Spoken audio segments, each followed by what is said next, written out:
Ladies and gentlemen, good morning and mabuhay! Welcome to the first ever MaSci Make It Show It, held by the MaSci Makers Club of Manila Science High School. Our theme for this year is Make a Comeback and Thrive, Preventing, Mitigating, and Building Resilience to Epidemics and Pandemics. Before anything, let us begin this event through a prayer. In the name of the Father, of the Son, and of the Holy Spirit. Amen.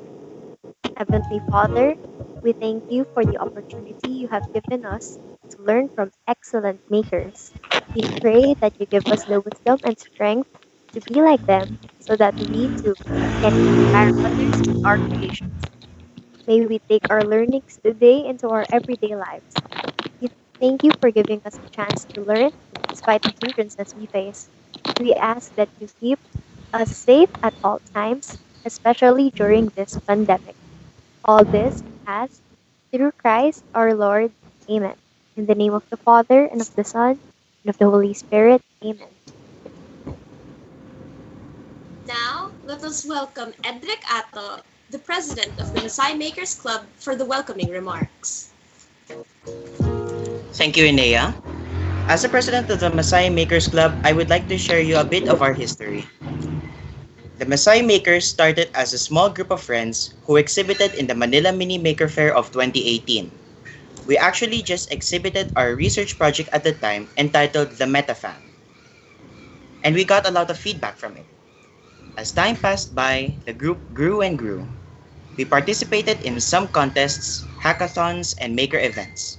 We started the club officially last year, 2019, with a vision to inspire and cultivate a culture among Manila Science High School students to make, build, create, design, invent, and innovate, to encourage and let everyone pursue their passions in the spirit of the global maker community. We want to inspire others to make and find their passion in making. That is why we planned this event. We wanted the students of Manila Science High School to find their inner maker and present it to the whole school.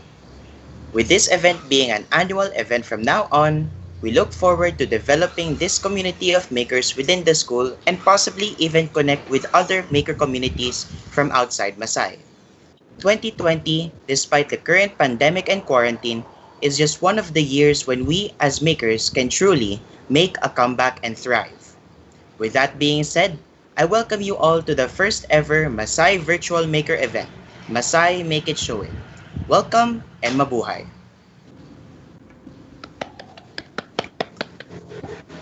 Thank you very much, Edric. And now, to give us an inspirational message, is the project manager for corporate affairs in the 3M headquarters located in New York City. He is also the former president and managing director of 3M Philippines. He has worked in 3M Philippines since March of 2003. He studied in the University of Texas at Austin, the Red McComb School of Business, and graduated college in the University of the Philippines with a degree in BS Business Administration and Accountancy. Our first speaker is also a graduate of Manila Science High School batch 1988. Please welcome Mr. Ariel Lacsamana. Hello, good afternoon.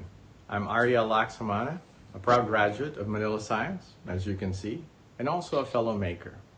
Thank you for inviting me over, and I'm sorry I couldn't be there. I used to be the 3M president for 3M Philippines, but now I'm back home here in Minnesota, doing what I do best, spreading the word for sustainability. And that's what we're doing at 3M here in headquarters.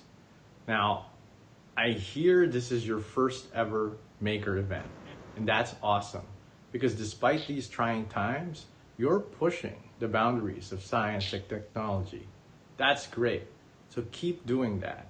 It's amazing during these times to have people like you. Don't lose that passion. Now, making is a personal passion of mine. And as you continue in this journey, I'd like to leave you with at least 3 pieces of advice. First, make sure you don't travel this path alone. You gotta cooperate with people, build your community. There's always a way to make things a reality when it's more than one. Second, don't be afraid of failure. Failure is just a step. It's what you take and you learn more from it. As the late Kobe Bryant once said, once you experience failure, determination chases success. Remember, determination chases success. That's amazing. If you build that perseverance within yourself, build your own grit so that you can come up with something that nobody has come up before. Take it from me. I work from a company that was built in 1902 from a failed mining venture. Yeah, that's right. It's a failed mining venture. Since 1902, 3M has been innovating, learning from mistakes. That's our predecessors. And now we built a huge company around the world that continues to innovate and bring lives to a better place. The last piece of advice is remember that there's always a way. No matter what age, what race you are, if you can think, articulate your ideas, and collaborate, then you can make it a reality. Just imagine the iPhone, the Qualcomm tricorder, space commercial travel, things that were thought of impossible many decades ago, now a reality in your day and age. So I hope you enjoy this event. I'm looking forward to hearing about your stories from our technical engineer, Josh, who's attending it in my stead because at the same time, I'm actually bringing my kid to college. He's no longer a kid, he's taller than me, and we're going to California, dropping him off. He's taking computer science and engineering, actually computer game science. So yes, that's a low-key flex of a proud dad. I'm also proud because he's pursuing a career in STEM, and I hope many of you are too. As an additional incentive, hopefully the winner of this can schedule a one-on-one video conference with me.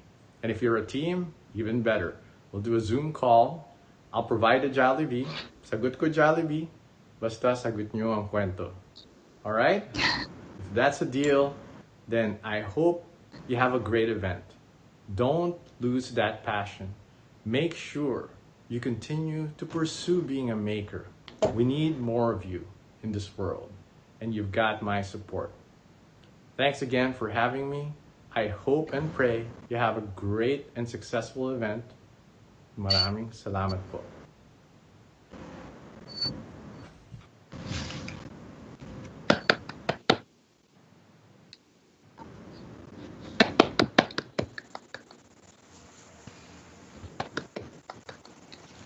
Thank you very much for that truly inspiring speech, Mr. Ariel Lacsamana. We will continue to sustain this tradition of excellence. Now we would like to award this Certificate of Appreciation to Mr. Ariel Lacsamana for sharing his time and expertise as a resource speaker during the Make It Show It event held by the MaSci Makers Club with the theme, Make a Comeback and Thrive, Preventing, Mitigating, and Building resilience to epidemics and pandemics, given the 4th day of September in the year of our Lord 2020.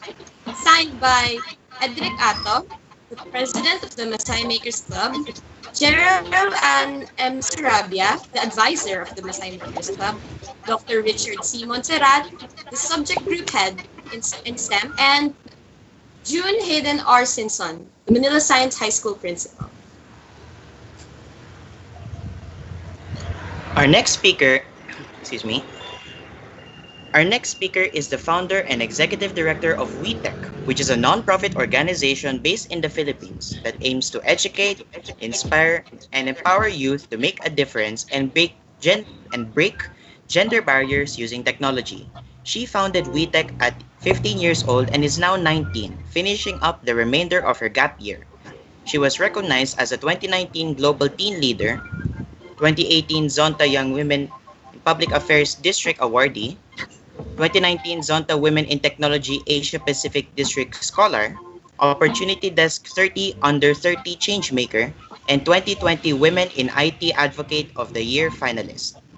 A two-time TEDx, ASEAN, and UN speaker, she has delivered over 50 talks and has also been featured in local and international publications like Esquire, Forbes, and the Elite Daily. Everyone, let's welcome Miss Audrey Pe.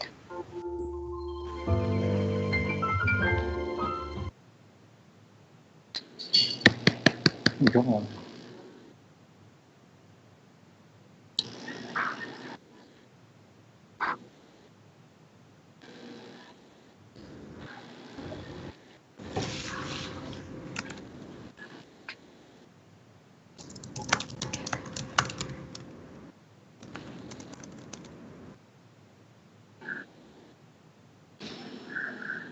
My name is Audrey Pe. I am the founder and executive director of VIII, which is short for Women in Technology. We are a global youth-led nonprofit organization that aims to educate, inspire, and empower youth to break gender barriers and use technology to make a difference in society. I'm also an incoming freshman at Stanford University, where I plan to major in science, technology, and society. My story really starts in a middle school classroom. I was required to take a computer class as part of the DepEd national curriculum. And in this computer class, we had to study how to use platforms like Microsoft Office, Word, PowerPoint, Excel, etc. And quite honestly, at that time in middle school, I did not make much of a career in tech. I didn't even find it that interesting yet. Until one day, my teacher decided to veer completely off curriculum and introduced us to this game where a snake had to navigate a maze using blocks that represented lines of code. That was the first time in my life that I realized that the apps and websites that I had pretty much relied on and used on a pretty regular basis were made using lines of code. And that I too could one day create my own apps and websites through learning this mysterious language of the computers. When I asked my teacher if we would be learning more in-depth programming through this class, I was told that because it isn't part of the national curriculum, we wouldn't be touching the topic any further. But she said I could go online and make the use of tutorials there. So that's what I did for the rest of middle school and early high school. I would go home, do my homework, and quite literally Google free computer science tutorials or how to learn how to code. And through that process, I found so many free resources. I helped Anna and Elsa create snowflakes using blocks that represented lines of code. I went on Codecademy and I learned HTML, CSS, Java, JavaScript. And I even went on YouTube where I looked up free computer science lectures and I found Harvard's introductory CS50 lectures all there available for free. Fast forward to high school and I was being asked all these scary questions like what do I want to major in, what schools do I want to apply to, what career do I want for myself. And in response to those questions, I told people that I was considering a career in technology. I was met with a lot of mixed responses. I was told by the girls in my grade, oh Audrey, are you sure that you want to go into tech? Like, it's only going to be guys there. Because in my entire 9th grade class, I was the only girl that wanted to go into a career in technology. I was one of 2 girls that wanted to go into STEM as a whole, the other wanting to become a doctor, so very different from my aspirations in tech. Meanwhile, when the guys in my grade heard that I wanted to go into tech, they said to me, oh Audrey, we didn't know you were into video games. Because to them, technology meant exclusively video games. Whereas I was already very interested in using tech to make a difference. But the feedback that really hit me the hardest was when a teacher told me, oh Audrey, parang di ka bagay sa tech. Which translates to, Audrey, I don't think you're a good fit for technology. And to hear that statement from a teacher that I had looked up to at the age around 13 or 14 was a really low blow. But it made me think, why can't she imagine me as a successful person in tech one day? And why can't I as well imagine myself as a successful person in tech? And I realized that I had trouble imagining myself as a successful tech person because when I looked at the role models in the tech industry, and this was back in 2014, 2015, it was Mark Zuckerberg, Bill Gates, Elon Musk, etc. Basically middle-aged white guys that I had very little in common with. So that catalyzed my search for role models in tech, which began with a simple Google search of literally me looking up women in technology. There, I found out about the massive gender gap in tech, not just here in the Philippines, but around the world. I learned that according to the Philippine Startup Survey, only 18% of tech companies were founded by women. And I read that according to Pay Scale, women in tech are paid 18 to 22% less than their male counterparts. In hindsight, reading those stats at the age of around 14, 15, I could have easily told myself, like, okay, maybe let's not go into a field where I'll be underpaid, underrepresented, and at risk of like physical and verbal harassment. But because I was and still am very, very stubborn, I instead got really angry upon reading those stats. I asked myself that why is it just because of gender, men and women are paid differently and given different opportunities? And I asked myself, like, what could I do as a 15-year-old Filipino girl to help close the gender gap in technology and provide more opportunities for young girls like me to feel capable and able to succeed in technology? And that's what began the launch of VIII, the Women in Tech blog. In 2016, I would literally cold message women in tech that I had found online via perusing the hashtag women in tech on LinkedIn and Instagram. And I would literally cold message these women and say, hi, my name's Audrey, I'm 15 years old, I'm in 10th grade, and I'm looking for role models in tech because I don't have any in my immediate community. Would you be willing to answer some questions, and I'll write up your story in a kind of blog post of sorts that could help inspire more young girls to make careers for themselves in tech. This blog introduced me to some amazing women like Allison Folk, who is a user experience developer and a part-time model from Pittsburgh. Before meeting Allison, I really had this stereotype in my head that to be successful in tech, you had to look and act a lot like Sheldon Cooper or dress like Mark Zuckerberg. But Allison taught me overall that being good at technology and being feminine are not mutually exclusive, and that you aren't required to be anything less than yourself. But as I kept on writing these articles, I kept on stumbling upon this response that, oh, these articles are so inspirational. Which begged the question, what good is this inspiration doing? Is it actually closing the gender gap in tech? Is it actually catalyzing tangible impact?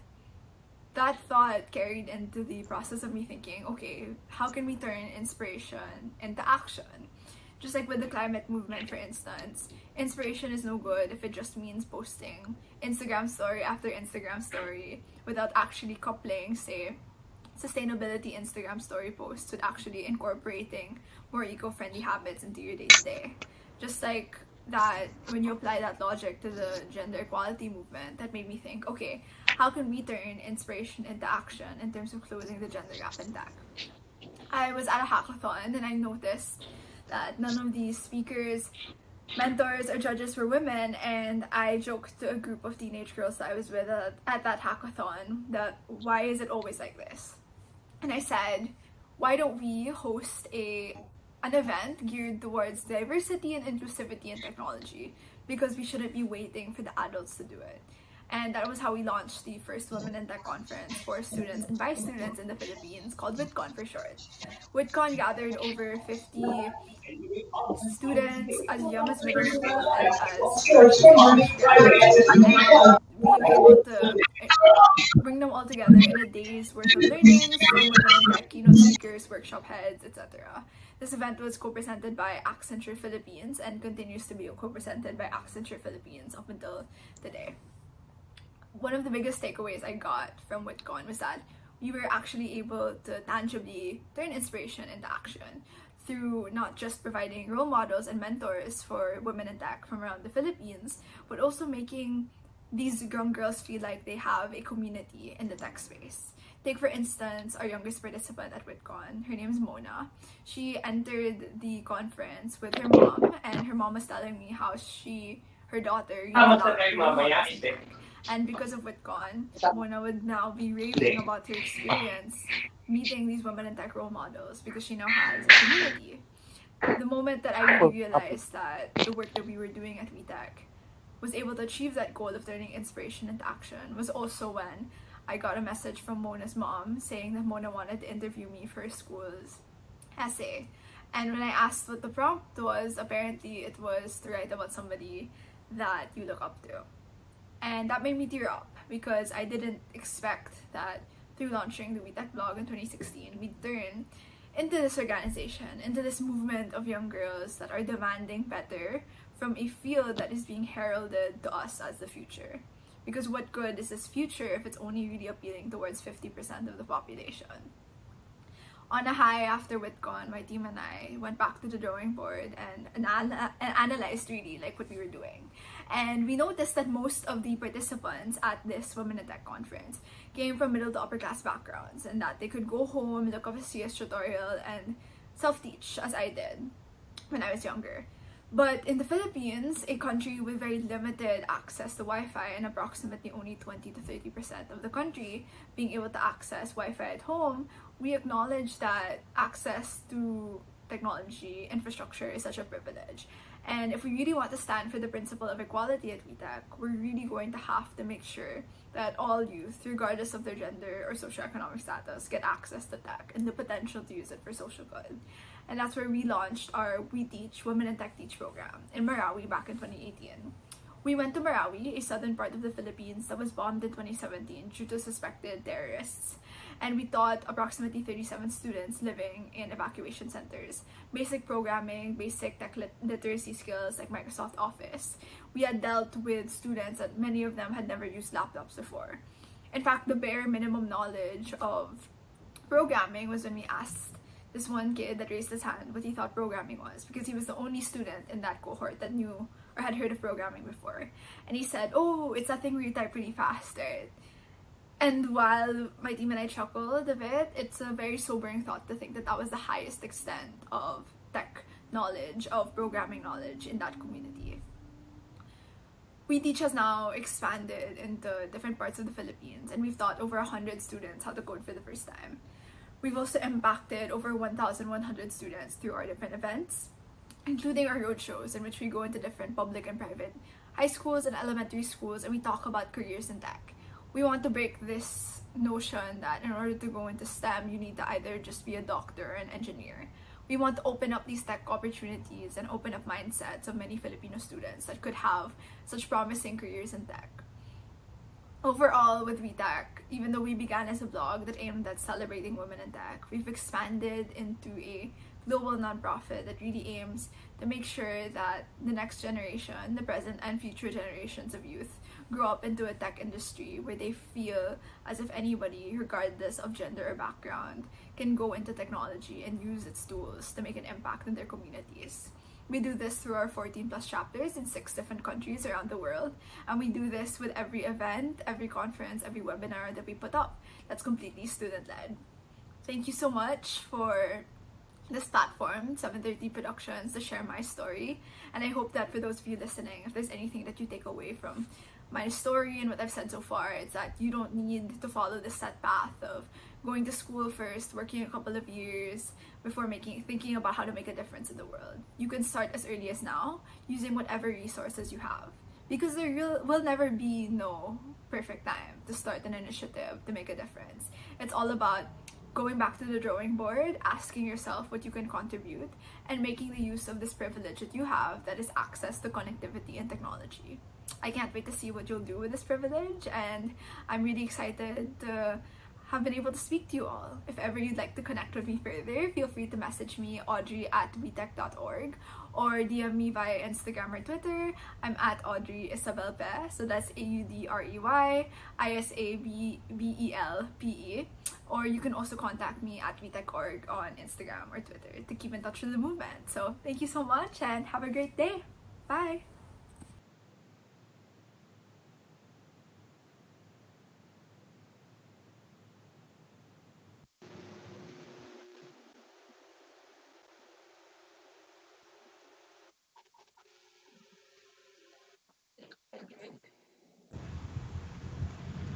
Thank you for that great speech, Miss Audrey Pe.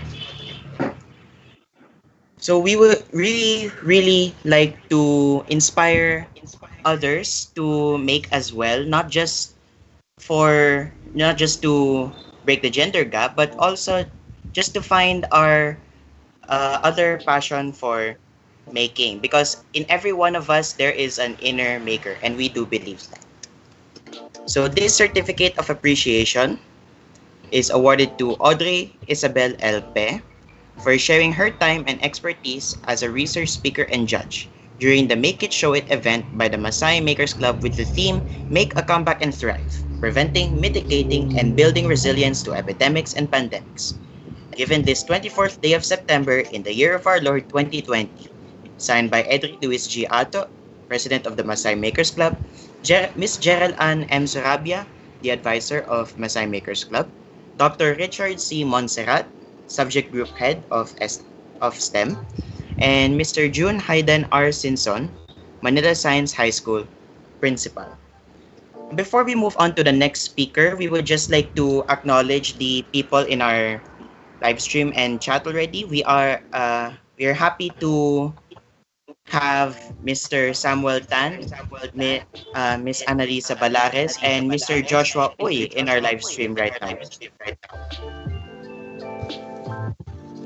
Now let us watch the first entry for the MaSci Make It Show It by Maximus U. William of 11 Pascal, entitled Sonata di Abella.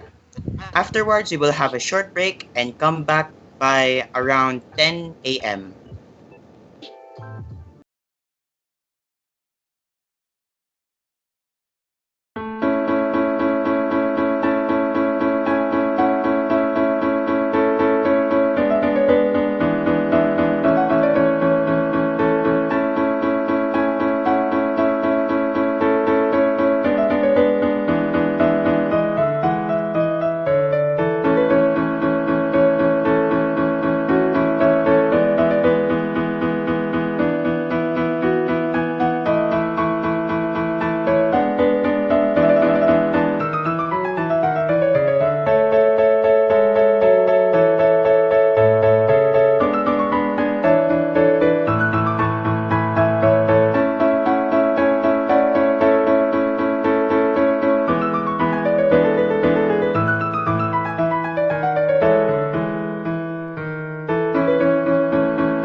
Hi, and I am one of the members of the Manila Science High School MaSci Makers Club.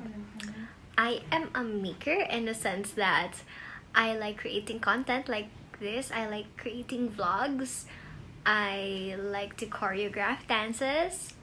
I do covers of songs. I make parodies of songs. Yes, I am that type of maker, but there are many other types of makers.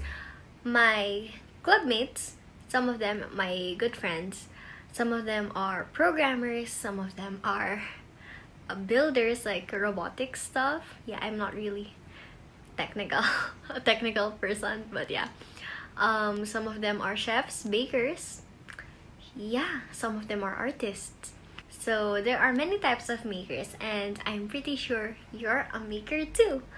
So yeah, I will be telling you about my journey as a person and a maker and how I got into this club. Okay, so I think I should start in my grade 9 research project. I was with Lilena Garcia, another member of the Manila Science High School MaSci Makers Club, and Edric, our president. In grade 9, we were able to join many contests because of that thing. Yes, the MetaFan. We called it the MetaFan. And we were able to go until nationals. We were able to join the National Science and Technology Fair. Yeah. And then the following year, grade 10, we joined the Maker Fair. Yes, it was held in BGC, and that's actually where we got like the inspiration to have this maker club. Because in that Maker Fair, there were just so many things that were being presented. Like, there's art, there are robots, there's like shoes. We were able to make shoes or something. There were also 3D printers. It was just such a variety of stuff, and people were selling many things too. It was really diverse, and we realized that anyone can be a maker. Anyways, the following year, oh wait, no, I think it was in the same year. We were still in grade 10. Inea Gambalan and Edric and I, we joined a hackathon. It was called the NASA Space Apps, and Miss Analisa Balares was like at the head of that. So yeah, it was super fun, but also the pressure was super intense. We had like 48 hours to come up with a solution to a problem and make like an app out of it. So yeah, we joined, and seeing as we only had 48 hours, and we were the youngest there, we didn't really expect to get anything. Like, we were the first presenters. We volunteered to be the first presenters because, you know, it's like, get it over with. And no more pressure, no more nervousness. So we just decided to like be the first ones to present. And then there was like dread, you know, after hearing the people after us, the presenters. They had like these great functional apps, and we had like sorry, you know, it was barely a game. It had a character that can move and like get stuff, and it had a list. But yeah, Inea and I were just like hugging each other, saying, "Oh, it's okay, let's just eat after this to comfort our very, very tired, very sad souls." And Edric was just there listening and sitting down, and you know. Yeah, and then for the second runner up, we heard our group, we were called the Junior Einsteins. And from Manila Science High School, so we're like, what? Us? Really? It like took a moment to sink in. We were like, are you sure? But we'll take it. Yeah, it was super fun. Also, like, Um, the next year after, we joined another maker fair, and then this time there were lots of people who joined us next. We had Frederick Francisco and Colleen Gaitaliga. Both are super talented, and we are so lucky to have them in our team. So now we like made this club for makers because we've been through so many things together.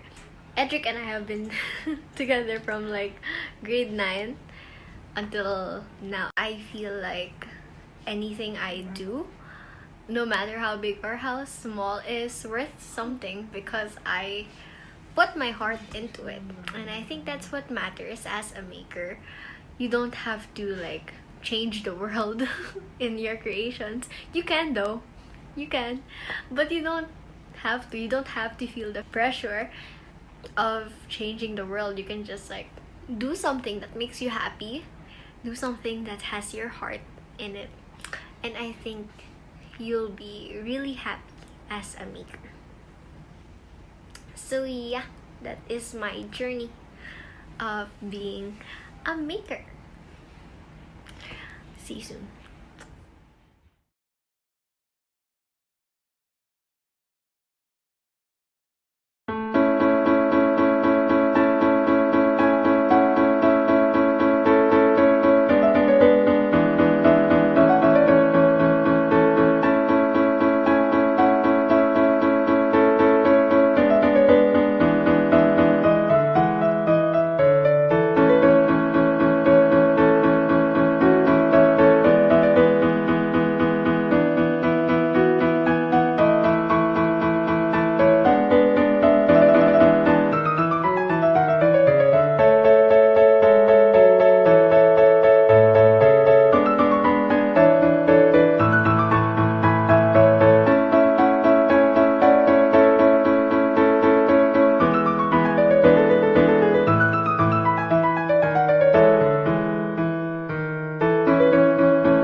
We're live na po.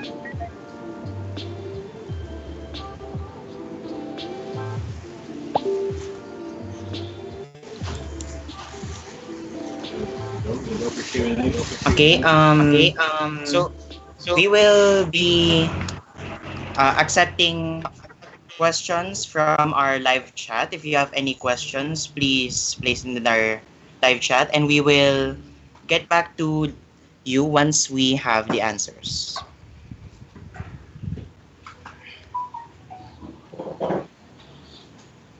Please take note that the questions can be related to the event. To okay, I will just repeat what I said.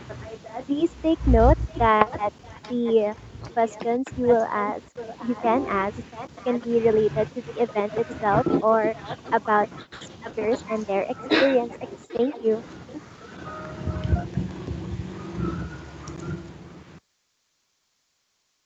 Waiting for questions, go ahead and talk to your guests. Understand? Can they be heard?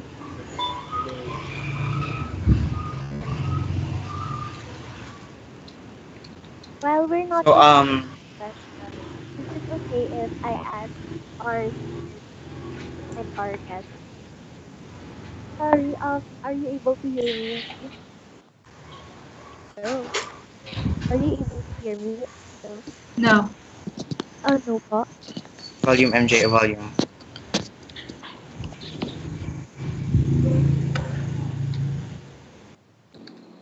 Hello? Better. Better. Thank you po. While we're not receiving any questions po, is it okay if I ask the speakers and guests right now about their experiences po or just things in general po? Sure. Okay, thank you. This Analisa Balares. We were Edric, Inea, and I joined the NASA Space Apps 2 years ago when we were in the 10th grade. May I Wow. ask po, what motivated you or what pushed you to start the NASA Space Apps Challenge? In the Philippines? So I was a part of it in New York, and I wanted to make sure that the NASA Space Apps Challenge was an opportunity we're also able to share in the Philippines, my home country. Um, I got started with being in the space of making, inventing, innovating when I was at Manila Science High School. And so, all the science fairs that you guys participate in every year, I was very actively involved in that. And when I was 14, actually, I led a team, and it was the same team. I think I was in section Fermi, then Thales, then Darwin, then Towns. Those were my sections. And I had the same team of people across different sections each year. We were 14, 15, 16, and every year we would have a different project. I think our first year we had we were treating coconut wastewater that was being dumped into the river using an anaerobic system, and we experimented on this in one of the facilities that was near Manila Science High School. And so we were able to lessen the pollution load of that effluent by like 56%. So that was our science fair entry in our second year at MaSci. Way back then, there wasn't grade 10, 11, 12. It was like first year high school, second year high school, third year high school. Then when we were juniors in high school, we worked on extracting collagen from fish scales and tannery waste. A lot of our work was around recycling, actually, the circular economy, way back before it was called then. And then when we were seniors in high school, we were extracting ethanol and methanol from soft drinks wastewater that was also being dumped by, Coca-Cola and all those companies. At the time, they were dumping them into Pasig River. So you can say that my maker background started from Manila Science, and all of those projects I told you actually won me and my team this National Outstanding Junior Scientist title and got us representing the country to international science fairs in Thailand and Singapore and other countries. So they were all based on wanting to solve a problem we really cared about, which was pollution, right? So I lived in Makati, my classmates lived all over, and we would commute every day more than an hour to Manila Science High School and be really exposed to a ton of pollution. Half of my journey was passing by Pasig River, so I wanted to clean up that river, right? And so the NASA Space Apps Challenge, fast forward later, I became a NASA data. I got involved in the NASA Space Apps Challenge in New York City. And it really reminded me of my experience at Manila Science High School and how it really opened up innovation so anyone can participate, regardless of age, regardless of background. And so I thought it would be great to bring it to the Philippines. And this year, I'm actually participating. We're not able to because of all the whole pandemic, situation. We're not able to do the same thing in the Philippines this year. But I'm participating in the U.S. Embassy's NASA Space App sponsored event, which is all virtual. And I'm very excited that it's spreading throughout the Philippines because it's part of this whole maker culture that you're all trying to inspire, right? Around making and innovation.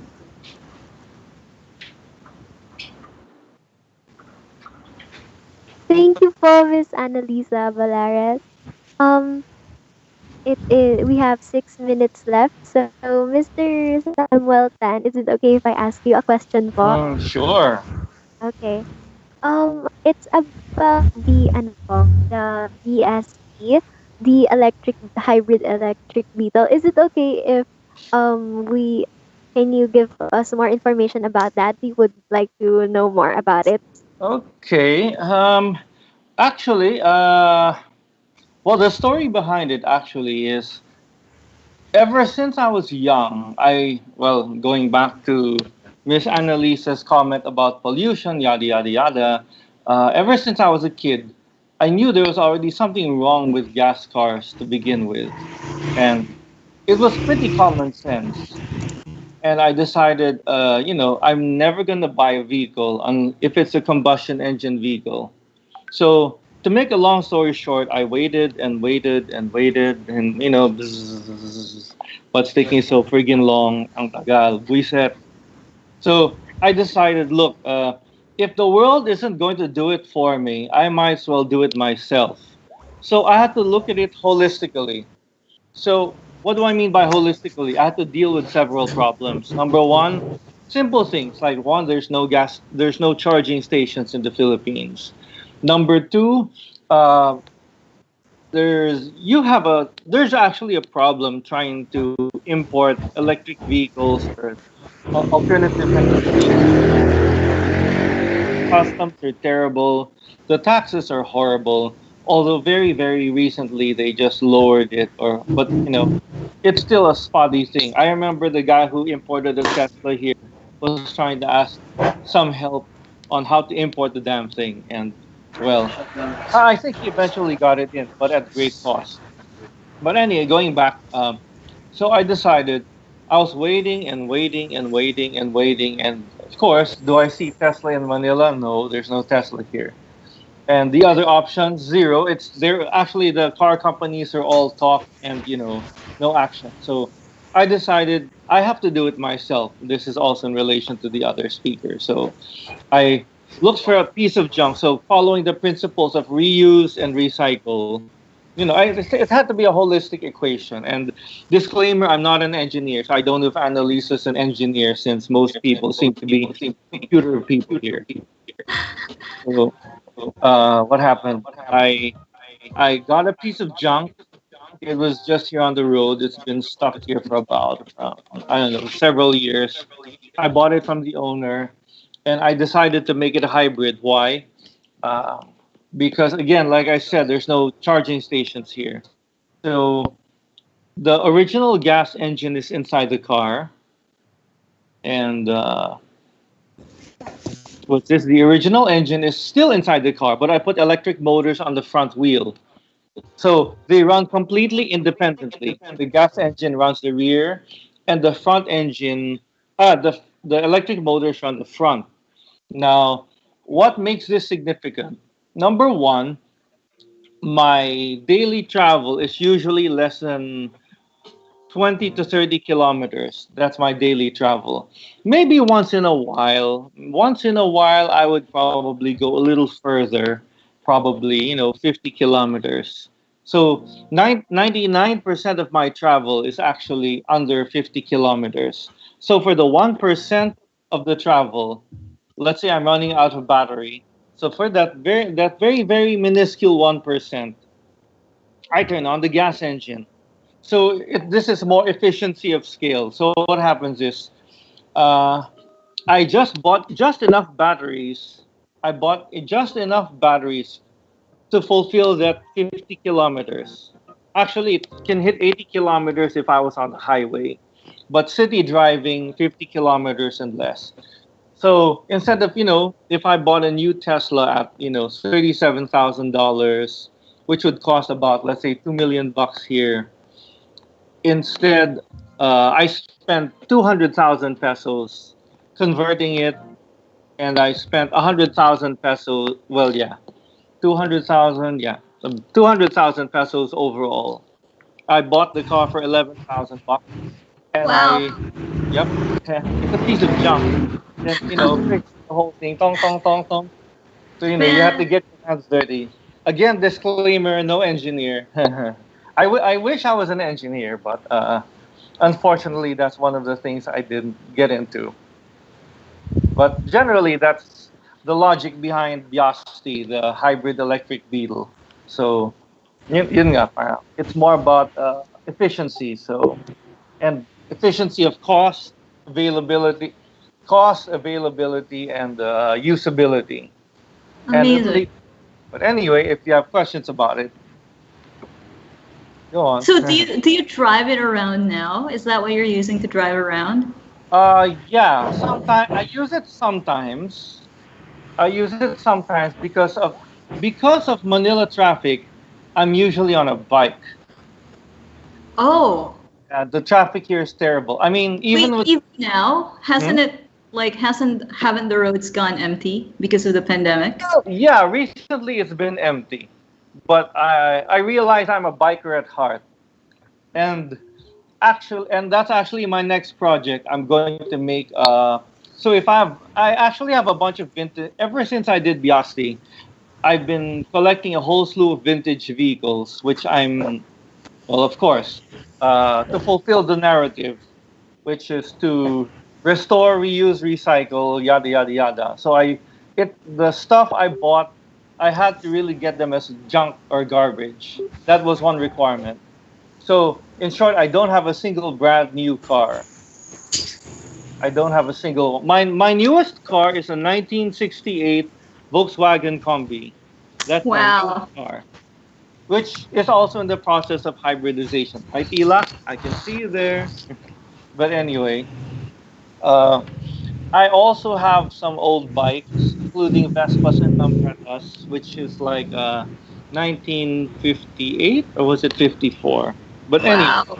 the whole point of the exercise is to make them as green as possible at the least cost possible. The problem in the Philippines is a lot of people, don't really have money. And I actually disagree with a lot of the programs they're doing here in the Philippines, like their jeepney modernization program, which costs 1.6 million pesos. Which in reality, if in the reality is, with knowing what I know today, right now, had they given me their current jeepneys, I would actually have fixed it up for, I don't know, 300, 400 grand. Wow. Yeah, and that would be, I would make a hybrid. Well, I could make it pure electric, but I would prefer a hybrid. I actually like diesel engines because the diesel engines, especially the the non-refined ones, can easily take cooking oil, and that's what I use for diesel in my delivery van. That's So amazing. yeah, it's actually not amazing, actually, and this is the whole point of being well, people call it maker now, but I prefer actually to call it a conscientious thinker, because the reality is electric motors were actually the first cars, but commerce ruined all of that. And That's true. the first fuels were biofuels. The first diesel was peanut oil. And again, commerce ruined that again.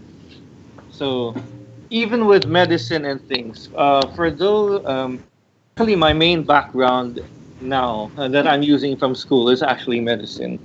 And what's this? And even regarding the current pandemic, it's actually, for some of us in the know, not, it's actually not a serious matter, but there's a lot of hysteria going on around it. So there are actually many simple solutions. So in the maker's perspective, there's actually many simple solutions regarding the matter, but the simple solutions are not being enacted. Similar to, let's say, my hybrid electric beetle or the used cooking oil that I use in the, in the diesel motors. So in one of my last projects, I'll probably do a generator, a diesel generator to power or to range extend a car, which an electric car, range extended by a diesel motor, so that I can use cooking oil as the fuel in case you run out of battery. Wow. They're actually using a similar methodology in like the old Chevy Volt. So you have a range extender in case your power runs out. So you just get a small amount of battery, so you don't have to spend so much because the battery is actually the most expensive part. Uh, But anyway, I might be talking to it's a program on go. Thank you po so much. We learned a lot from that's how you That's impressive. yeah, it is this po how your mind works. Volume. Sorry. It's okay. Hello. Hi. Yes po. Yeah, that was great po. Thank you so much. It was amazing and it was really nice to see like how your mind works po, and we hope we can be like that someday. Yes po. Okay, So so for the live chat, just please keep your questions coming. We will answer them later. Now we will move on to the rest of the event. yes, it's already 10:05. I hope everyone's back. Our next speaker is a social entrepreneur working to empower communities in the Philippines and around the world through several pioneering programs in rammed earth, bamboo, and PET plastic bottle construction. He founded the My Shelter Foundation in 2006, improving the lives of Filipinos in rural communities through the creation of classrooms and clinics made of recycled materials like plastic bottles. His latest venture, Liter of Light, or Isang Litrong Liwanag, is the world's first grassroots green lighting program, bringing low-cost, zero-carbon solar bottle bulbs to underprivileged communities worldwide. Our next speaker holds a master's degree in social entrepreneurship from the Asian Institute of Management, a master's degree in urban studies and planning from the Massachusetts Institute of Mm-hmm. Technology, and a master's degree in public administration from the Harvard Kennedy School.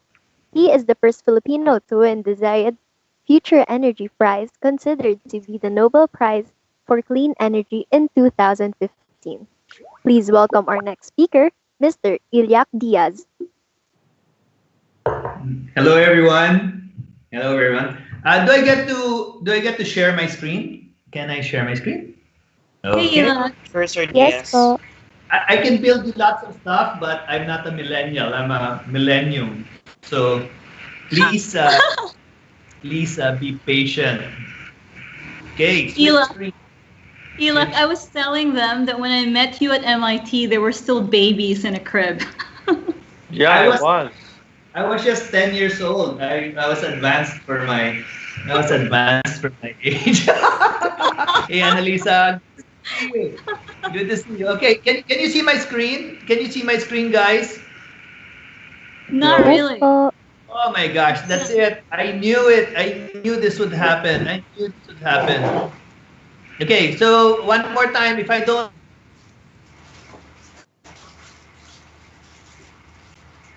Oh, I think he disconnected. Yeah. Yeah, that's the problem with age. Old people, they can't seem to get things right.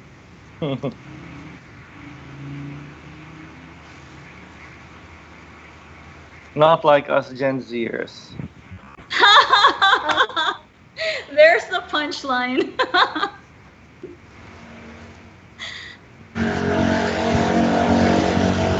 Miss I Ila, wonder, I wonder where he wound up.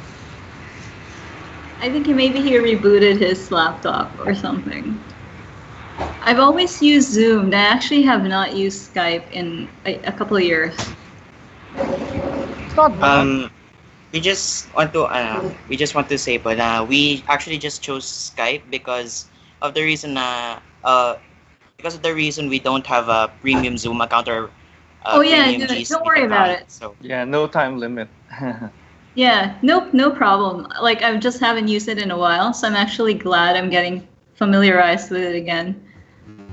I didn't know Skype had one of these. And they have this new Microsoft Teams also. I haven't tried that yet. Has anyone tried that, Microsoft Teams? I'm curious if it's the same as Skype.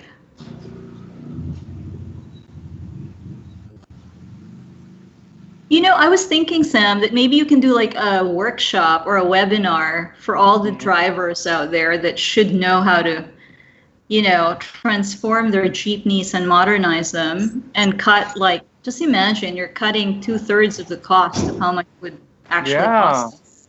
Huge By savings for them. Actually, by making it into a hybrid, you don't have to worry about several things, like one, changing infrastructure, or if ever there needs to be infrastructure change, instead of putting a whole array of charging stations, you can just put, especially for the public commute system, you can always have what's this, charging stations in strategic locations only. So the what do you call this? So the charging infrastructure network doesn't have to be too extensive. Yeah. Now, is there such a thing in Metro Manila? Uh, Technically, yes. There are two which nobody uses. there Oh, are really? two. There are two which nobody uses. Wow. Ooh, wait. This must be Illac.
Oh no.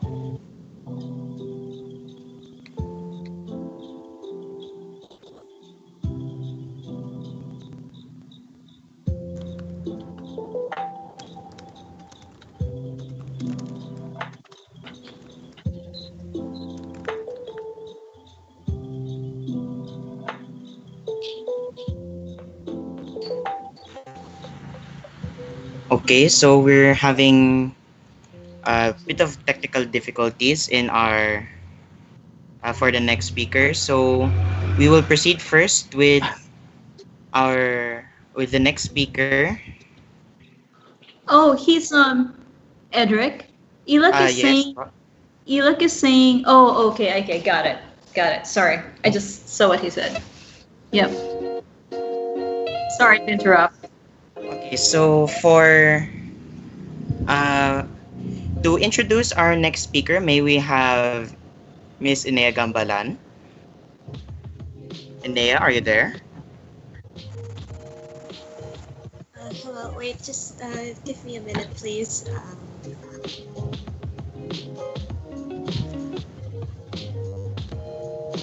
To our watchers, you can keep the questions coming. We can answer them later.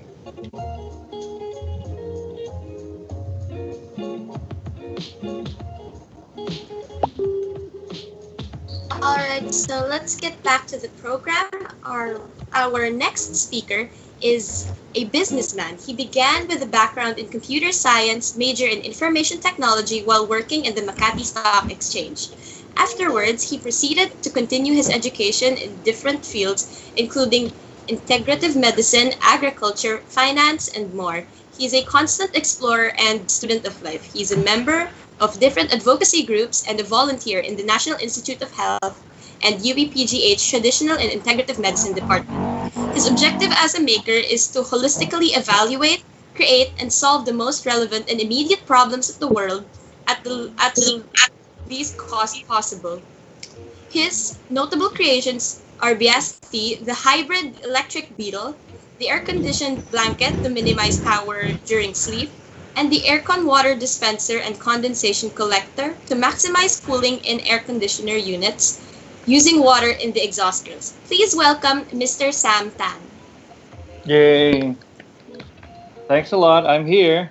But first, let me also try to attempt to share the screen because I want to show you something. Wait, how do you share a screen in this? Oh no, I hope somebody doesn't blame me. Here it is. Share screen. Can you see my screen? Uh, mm, Not yet. I can see you though. can you see the screen? The black with the black background? Yes, yes. Okay, I'll start playing. Here we go.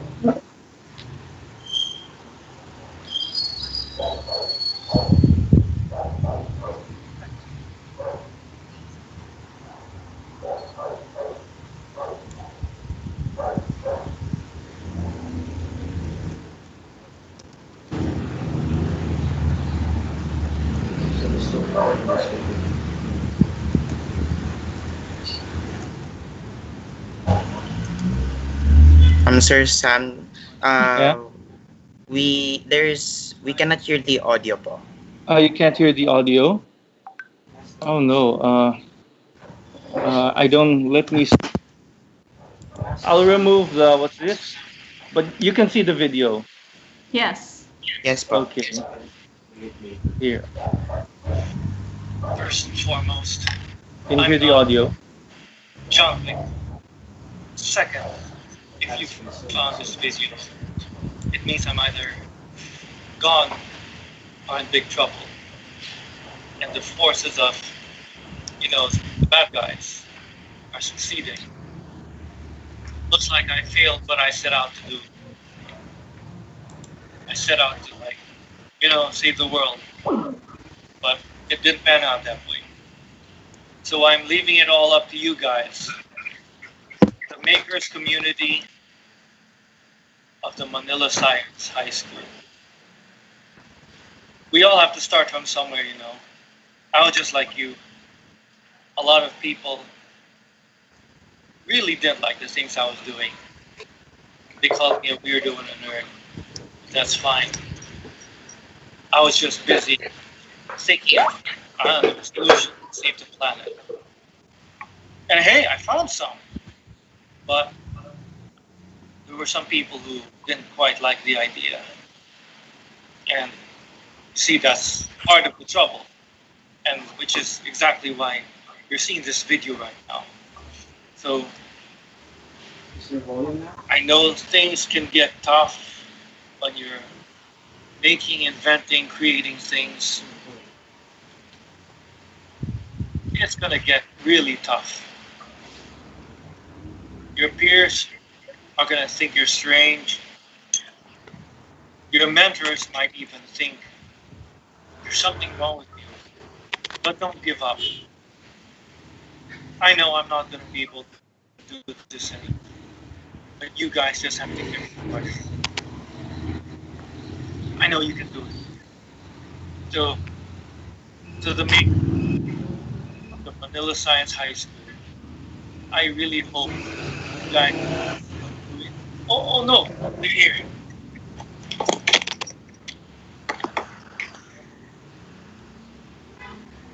Hello. I hope you all. Oh my gosh, everybody's I hope you could hear chat. the audio. Oh, lovely, Yeah, Basti. yeah. That felt like a post-apocalyptic, the world is ending movie. I, It felt like I a was movie. deciding to do something casual, then I thought, I know, I have something more telling in regards to the matter, so I thought it would be nice to add a little drama to the scene. It was really cool. But first and foremost, I am not John Wick. No, Thank it heaven felt I like sleep. there was a Terminator effect there. It felt like, you were watching Terminator. Oh boy. But anyway, yeah. So I'd really like to. What's this? I'd really like to encourage the current crop of makers that hey, we've got a job on this planet. I mean, let's not do things because we like to, but sometimes we have to do things because we have to. I mean, simple things like diet and exercise is just one of them. But like simple things like problem solving and all that is actually a very daily activity. So, just like some of the people here were trying to do solutions to solve a certain situation, it involves a lot of creativity, holistic analysis. And I cannot stress the word holistic analysis more because if I wasn't holistic in my analysis, I would have made Vyasti a pure electric vehicle from the onset. But then when I looked at the whole picture, I realized, hey, it's not gonna work if I just made him pure electric. Because just like the other guy here who made an electric beetle, I told him, there only one of us is going to reach Baguio, and it's not you. But there, hopefully, I'm going to corroborate with that guy and hopefully make a better setup with one of my next projects.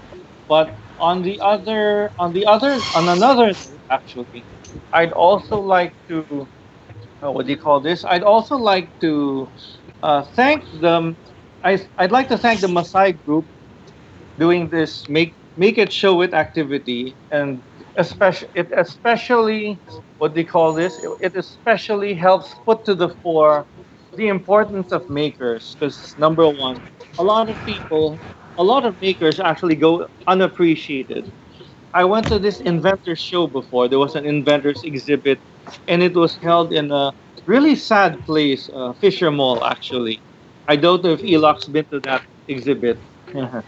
But I always see Illac everywhere. Burgos, Mabini, Ermita, doing funny things in the strangest of places. But anyway, there, there was an inventors exhibit. It was in Fisher Mall, and it was such a sad place, and nobody was really paying attention to it. And some of the things I've seen them make was actually pretty interesting. It's just that either the inventor himself, didn't have a relevant purpose for it, or it wasn't something that was commercially interesting to people.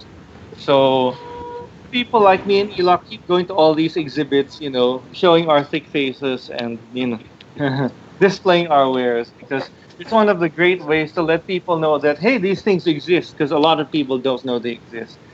And for the makers, one of the questions I asked earlier was what motivates you I really don't know what motivates these people, but what really motivates me is the fact that there are problems out there in the world and someone has to solve it. The problem is it's not just for me. I didn't make Vyasti or I didn't make some of these things that I made because I needed them. Actually, I didn't. I mean, sometimes if sometimes to be blunt, if people were to ask me why am I going through the hassle of, having a car with manual locks and manual windows and all the inconveniences of an old car, I would tell them, actually there's a certain charm in it. Let's just put it this way. Have you ever ridden a horse in Baguio? It's the same kind of charm. It's just nice to gallop around in a nice horse and explore the scenery. And people tend to forget that, and everybody has all their new cars. But anyway, to the makers community, also again, I would like to remind you, you will encounter challenges. You may be ostracized, and yes, I have lost girlfriends because of these. But at the end of the day, it was worth it, and since they left me, they weren't. But anyway, but yes, it was worth it, and I'm hoping these people have enough money to do them, and life goes on. And whatever motivates you, I just hope that it's something that has meaning to you. It has to have a personal meaning, so that you can make your best work. And well, I didn't really prepare a speech or anything for this, except that funny video. If you want, I'll put the link on the video later. It's on YouTube, by the way. Well, if you have questions or anything, go ahead, Rick. Or with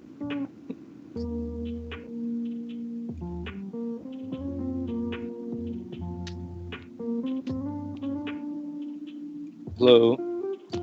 Can people hear me? Oh, yes. Thank you, Mr. Samtan. Uh, Thank you for the wonderful speech, Mr. Samtan. Personally, what motivates me as a maker as well is so that I can inspire others to inspire other makers to show that they're not just these students who can just show their knowledge inside the four walls of the classroom. I would want to inspire these students to become makers as well and reach out to many other communities so that they can so that both the community and the school are working together for a better community, and that's why we as MaSci Makers have the motto make a difference. And for us to before we take a break, we would like to present this certificate of appreciation to Mr. Samuel Tan for sharing his time and expertise as a resource speaker and a judge during the Make It Show It event held by the MaSci Makers Club with the theme Make a Comeback and Thrive, Preventing, Mitigating, and Building Resilience to Epidemics and Pandemics. Given this 24th day of September in the year of our Lord 2020. Signed by Edric Luis G. Ato, the president of the MaSci Makers Club, Ms. Gerald Ann M. Sarabia, the advisor of the MaSci Makers Club, Dr. Richard C. Monserrat, the subject group head of STEM, and Mr. June Hayden R. Simpson, the principal of Manila Science High School. Now, for to introduce our next speaker, may we welcome Ms. MJ Villafuerte. okay. Is a social entrepreneur working to empower communities in the Philippines and around the world through several pioneering programs in rammed earth, bamboo, and PET plastic bottle construction. He founded the My Shelter Foundation in 2006, improving the lives of Filipinos in rural communities through the creation of classrooms and clinics made of recycled materials like plastic bottles. His latest venture, Liter of Light or Isang Litrong Liwanag, is the world's first grassroots green lighting program, bringing low-cost, zero-carbon solar bottle bulbs to underprivileged communities worldwide. Our next speaker holds a master's degree in social entrepreneurship from the Asian Institute of Management, a master's degree in urban studies and planning from the Massachusetts Institute of Technology, and a master's degree in public administration from the Harvard Kennedy School. He is the first Filipino to win the VIII Future Energy Prize, considered to be the Nobel Prize for Clean Energy in 2015. Please welcome our next speaker, Mr. Illac Diaz. I I Yay. hope that you guys can hear me. I could have a master's, but I'm terrible with the internet, so I still have to have an upgrade. Hello, everyone. Can you hear Ah, me? unfortunately, yes. Thanks to my previous speaker and my co-maker, co-maker pioneer. So never turn your back against things that bother you, because sometimes when we see something that knocking on our door, or we see something dirty, or we see something that unpleasant, most people turn their backs away from it. So what happens though is sometimes you have to think that maybe you have an idea that will be able to solve it. If you can find other people that it bothers them as well, maybe together you can make a difference. And that's what happened. I basically was thinking to myself, how is it possible that in the Philippines, most students, and even myself, are being educated and have ambitions to be able to serve the people that are already living well, the wealthiest of our society. Architects want to build a bigger house for people that are already very wealthy. Um, Furniture designers, a better couch for people already living in the height of luxury. How can 90% of our best minds be ambitious only to serve the people that already live the best in life? So that's not a problem. The problem is what happens to the people that cannot approach you, cannot come into your office, cannot pay for your services. And in the Philippines, almost 30% of them are living in this kind of poverty.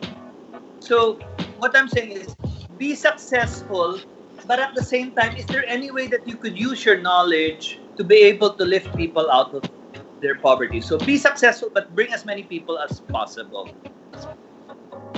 So one of these things that bothered me was during the Tacloban Hayan, more than 4 million houses were destroyed, and more than 10,000 people lost their lives within 24 hours. A country contributing so little to climate change, but at the same time so vulnerable. So using really my idea that we should have some kind of self capacity. We should have our own self-reliance. I really was determined that we shouldn't import patented expensive solar lights. They were thinking of importing more than 20,000 small solar lights with nickel cadmium batteries, something that breaks down, to be able to help the 10 cities in Tacloban. And I said to myself, wait a minute, don't we have one of the largest solar cell production here in the Philippines? SunPower is one of the largest solar cell production. They send their solar cells after using the materials from here, but at the same time, they sell us back the solar panels. So I was able to say, look, we can actually build it ourselves using electronic parts available, using local labor, and slowly, we were able to build solar lights. We used bamboo, we used PVC. So I don't know if you see it, but wait, let me show you. So anybody, anywhere, can build solar lights by hand. And the way you test them is simply plug it in, it's charging. So the point there is really that you could build. And then when I saw generators running for mobile charging systems, I also said, hey, there's a lot of vape batteries and a lot of gel batteries from emergency lights in hotels.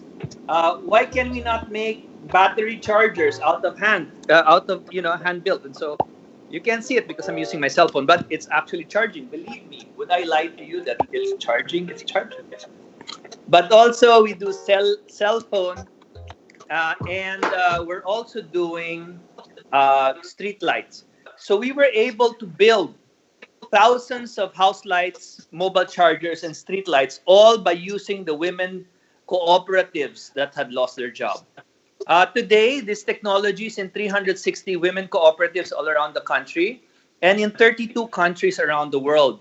So I have an office in 32 countries, and I have 1,200 partial and full-time staff around the world.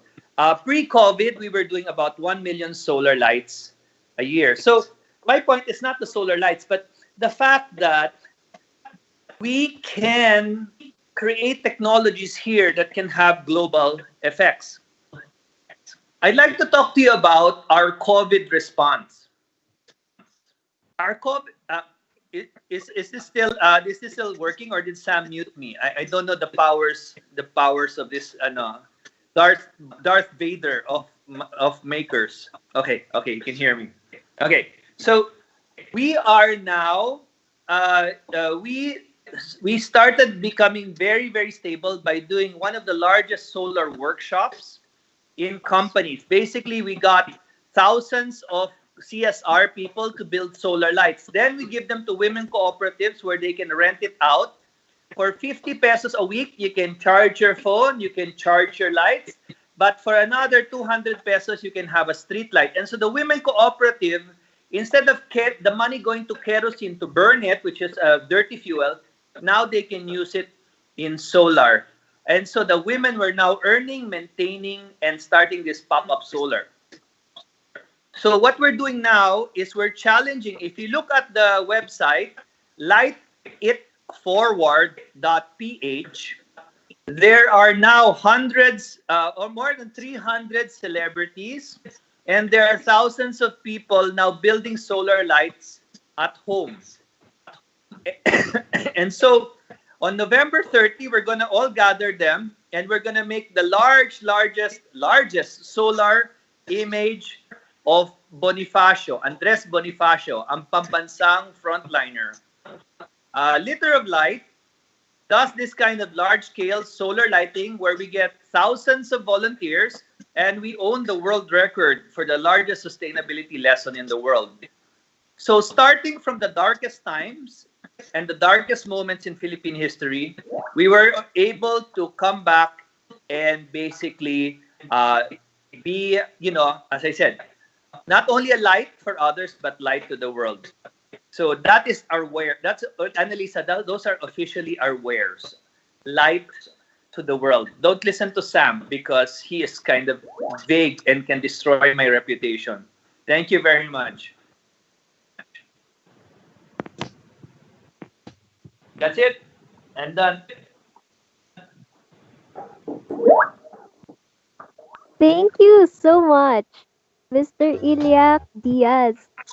We will strive to use our skills and knowledge to help the underprivileged and follow the example you've set for us. And now to award the certificate. This certificate of appreciation is awarded to Mr. Illac A. Diaz for sharing his time and expertise as a resource speaker and judge during the Make It Show It event held by the MaSci Makers Club with the theme Make a Comeback and Thrive, Preventing, Mitigating, and Building Resilience to Epidemics and Pandemics, given this 24th day of September in the year of our Lord 2020.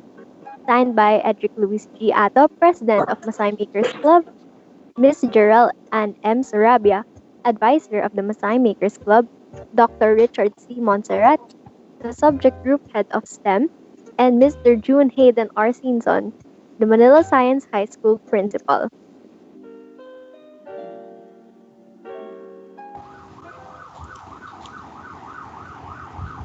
So now, we will let's have our second entry for the Masai Make It Show It by Eliza Juliet Bacani of grade 12 Charles entitled Defenceless.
And now, let us look at our third entry for the MaSci Make It Show It, a video by Maria Catrina T. Chan of 12 Charles entitled Si Kulas. Afterwards, there will be a short break and we will be back by 11 o'clock.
am one of the members of the Manila Science High School MaSci Makers Club.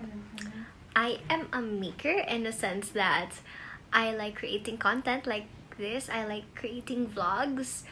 I like to choreograph dances. I do covers of songs. I make parodies of songs. Yes, I am that type of maker, but there are many other types of makers. My clubmates, some of them my good friends, some of them are programmers, some of them are builders like robotic stuff. Yeah, I'm not really technical a technical person, but yeah. Some of them are chefs, bakers. Yeah, some of them are artists. So there are many types of makers, and I'm pretty sure you're a maker too. So yeah, I will be telling you about my journey as a person and a maker and how I got into this club. Okay, so I think I should start in my grade 9 research project. I was with Lilena Garcia, my another member of the Manila Science High School MaSci Makers Club, and Edric Ata, our president. In grade 9, we were able to join many contests because of that thing. Yes, the MetaFan. We called it the MetaFan. And we were able to go until nationals. We were able to join the National Science and Technology Fair. Yeah. And then the following year, grade 10, we joined the Maker Fair. Yes, it was held in BGC, and that's actually where we got like the inspiration to have this Maker Club. Because in that Maker Fair, there were just so many things that were being presented. Like, there's art, there are robots, there's like shoes. We were able to make shoes or something. There were also 3D printers. It was just such a variety of stuff, and people were selling. To our live viewers, we are sorry. To our live viewers, we are now session. This is an open forum. If you have any questions for us or for the speakers themselves, please do chat it, and they will be posted to us so that we may answer. Thank you very much.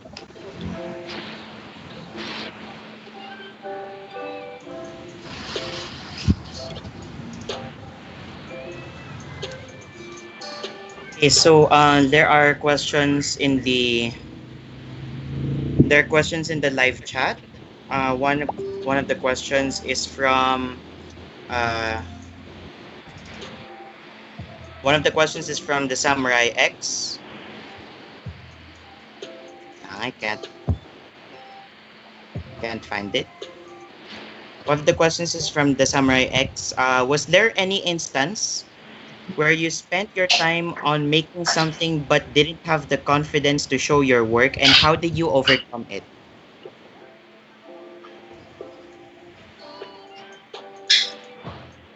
This is in general. For both the organizers and speakers. Yes, there's no recipient for this, so I'm assuming this is general.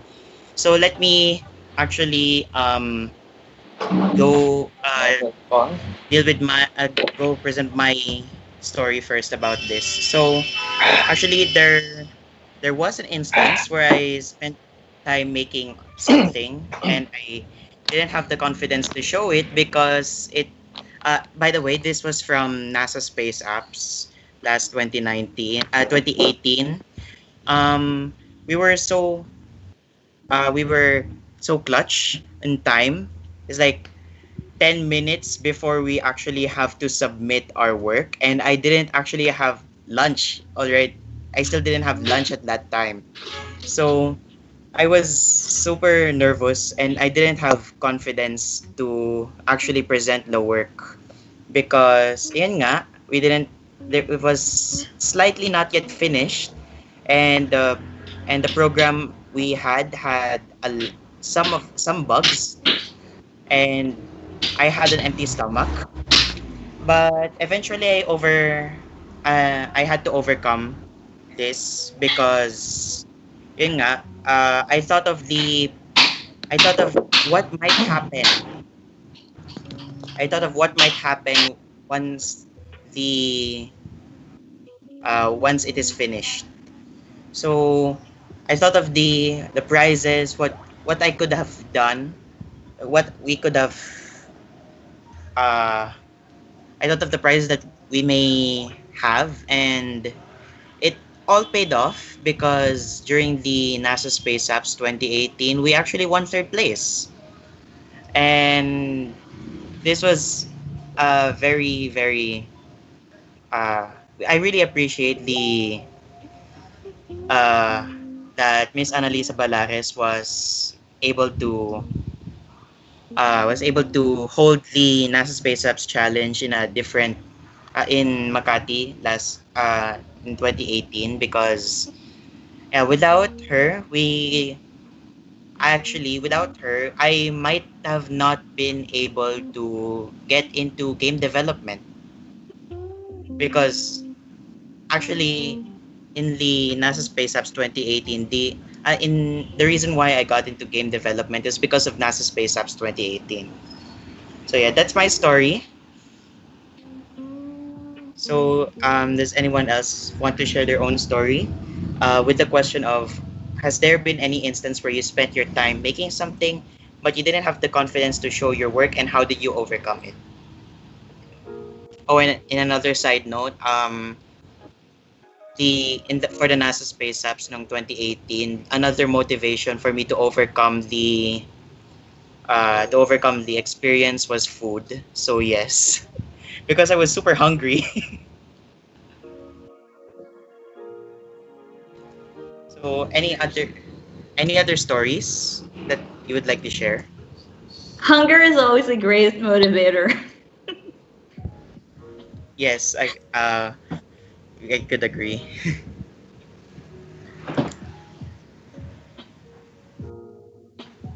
Are there any other questions from our live chat?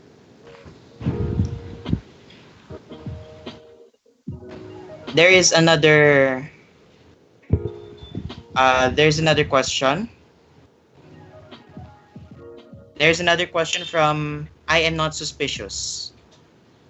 Could you give us tips on how we can come up with research topics, especially if we're not particularly passionate in a certain area? Thank you very much. Okay. So this is again in general. This is again a Research general question. topics, that's always hard because research is very broad. It can be about like robotics, earth science, bio. There's a lot of areas to research. So when you're looking for a research topic, I would recommend like something that you're inclined to. For example, if you're really interested in robots, go to like a robotics type of research. And if you like bio, you do like biology based research. But yeah, if you're not inclined to any of those, then what I would recommend is to ask help from your teacher. That has worked for me many times. I asked my teacher like what would she recommend for me if I'm not really that good in sciences or stuff like that. And then she would give me a few ideas, and then from there I can have my own ideas to pitch in, and we would come up with a topic together. Asking help is not a bad thing. It's okay to ask for help, and it's how you progress. If you're really stuck, there's no shame in asking for help. So thank you, MJ. Oh, by the way, in grade 9, during grade 9, MJ was one of my co-researchers in the for the Metafan, and also Miss Lelena Garcia for the Metafan. And another instance of the Metafan is that while I was actually making the Metafan, I was really shocked. Okay? I was really shocked. Not shocked as in surprised that I was able to do it, but as in a literal electric shock because I actually forgot to place on my safety equipment. So again, going back to Sir Iliac's talk earlier, that it's okay to make mistakes. Okay, it's okay to make mistakes. It's actually my mistake that I forgot to place in my I forgot to place on my safety equipment, and I learned from that. So what I did is, in because of course most people do not have the safety equipment that is needed to for the metafan. So what our team actually did was, instead of making us wear safety equipment, what we just did was to make the device safer. Like we covered the electronics used. We wanted to prevent the any electric shocks again. So, are there any more questions from our live chat? You can ask uh you can ask us makers about anything you would like.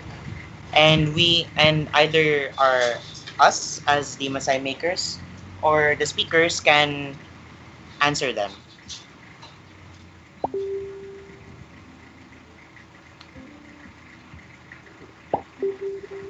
For our speakers, do you have any stories to share regarding our two questions? Delena, I think you can send the questions here so that our speakers can see them.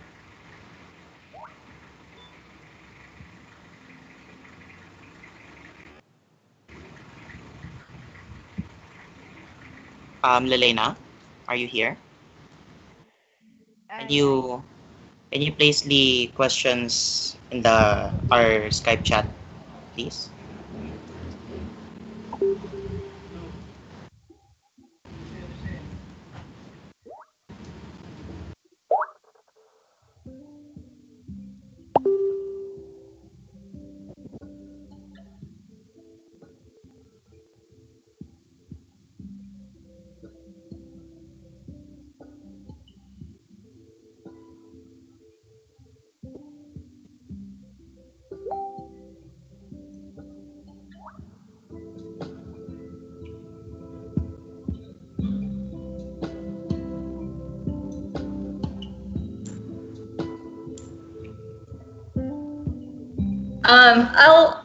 I'll jump in. Um, I'll answer both questions actually with an example from my days at Manila Science High School doing these science fairs because they're the closest to the maker. So tips on how to come up with research topics. Do you guys at Manila Science, do you still get your Friday afternoons off? Because when I was there, they would give us from 1 p.m. off on Fridays. So we would have. Actually, in our junior high school batches po, we only have 40 minutes per subject na lang po. But we still have afternoon classes po. It's just that our time is shortened. Instead of 1 hour, we just have 40 minutes on Saturday. So, But for the senior high, yeah. we have 1 day off for senior high. Okay. So when I was in high school there, Friday afternoons from like noon or 1 p.m. onwards, whatever year you were in, was like free afternoon. And during that time, they gave you that time so that you can do things. You can do science club, art club, play productions. And my research team and I would always use it, looking for research topics for the science fair. So the science fair research topics we would come up with, they were actually the product of literally probably a couple of months of reading through scientific journals, magazines, etc. We would take time to go to, Manila Science has a great library, but you know what? UP and Ateneo, they have better libraries. So we would actually literally use our Friday afternoons to go to UP and Ateneo, go in the library there, read actual scientific journals, Nature magazine, Science magazine, hardcore science journals. And from there, we would come up with our research topic for the year. It wasn't just that. We were talking to actual scientists to figure out, hey, what's the latest thing you guys are working on? Is there anything we could experiment with? And so we had a lot of sources of ideas. We weren't just, sitting around. So if you really are looking for an idea, you should go out and venture and look, at many different sources. And I'm saying that because look, the ideas we came up with, they ended up winning national awards when we were 14, 15, 16, when we were at Manila Science, right? Well, they ended up with, having us being chosen by the Shell Corporation among hundreds of other participants, the DOST, etc. So there's a process to this, and it includes methodical research. Not having the confidence to show your work. The reality is for every science project we had, at the very beginning when you're presenting it, you're not immediately confident, right? We weren't immediately confident.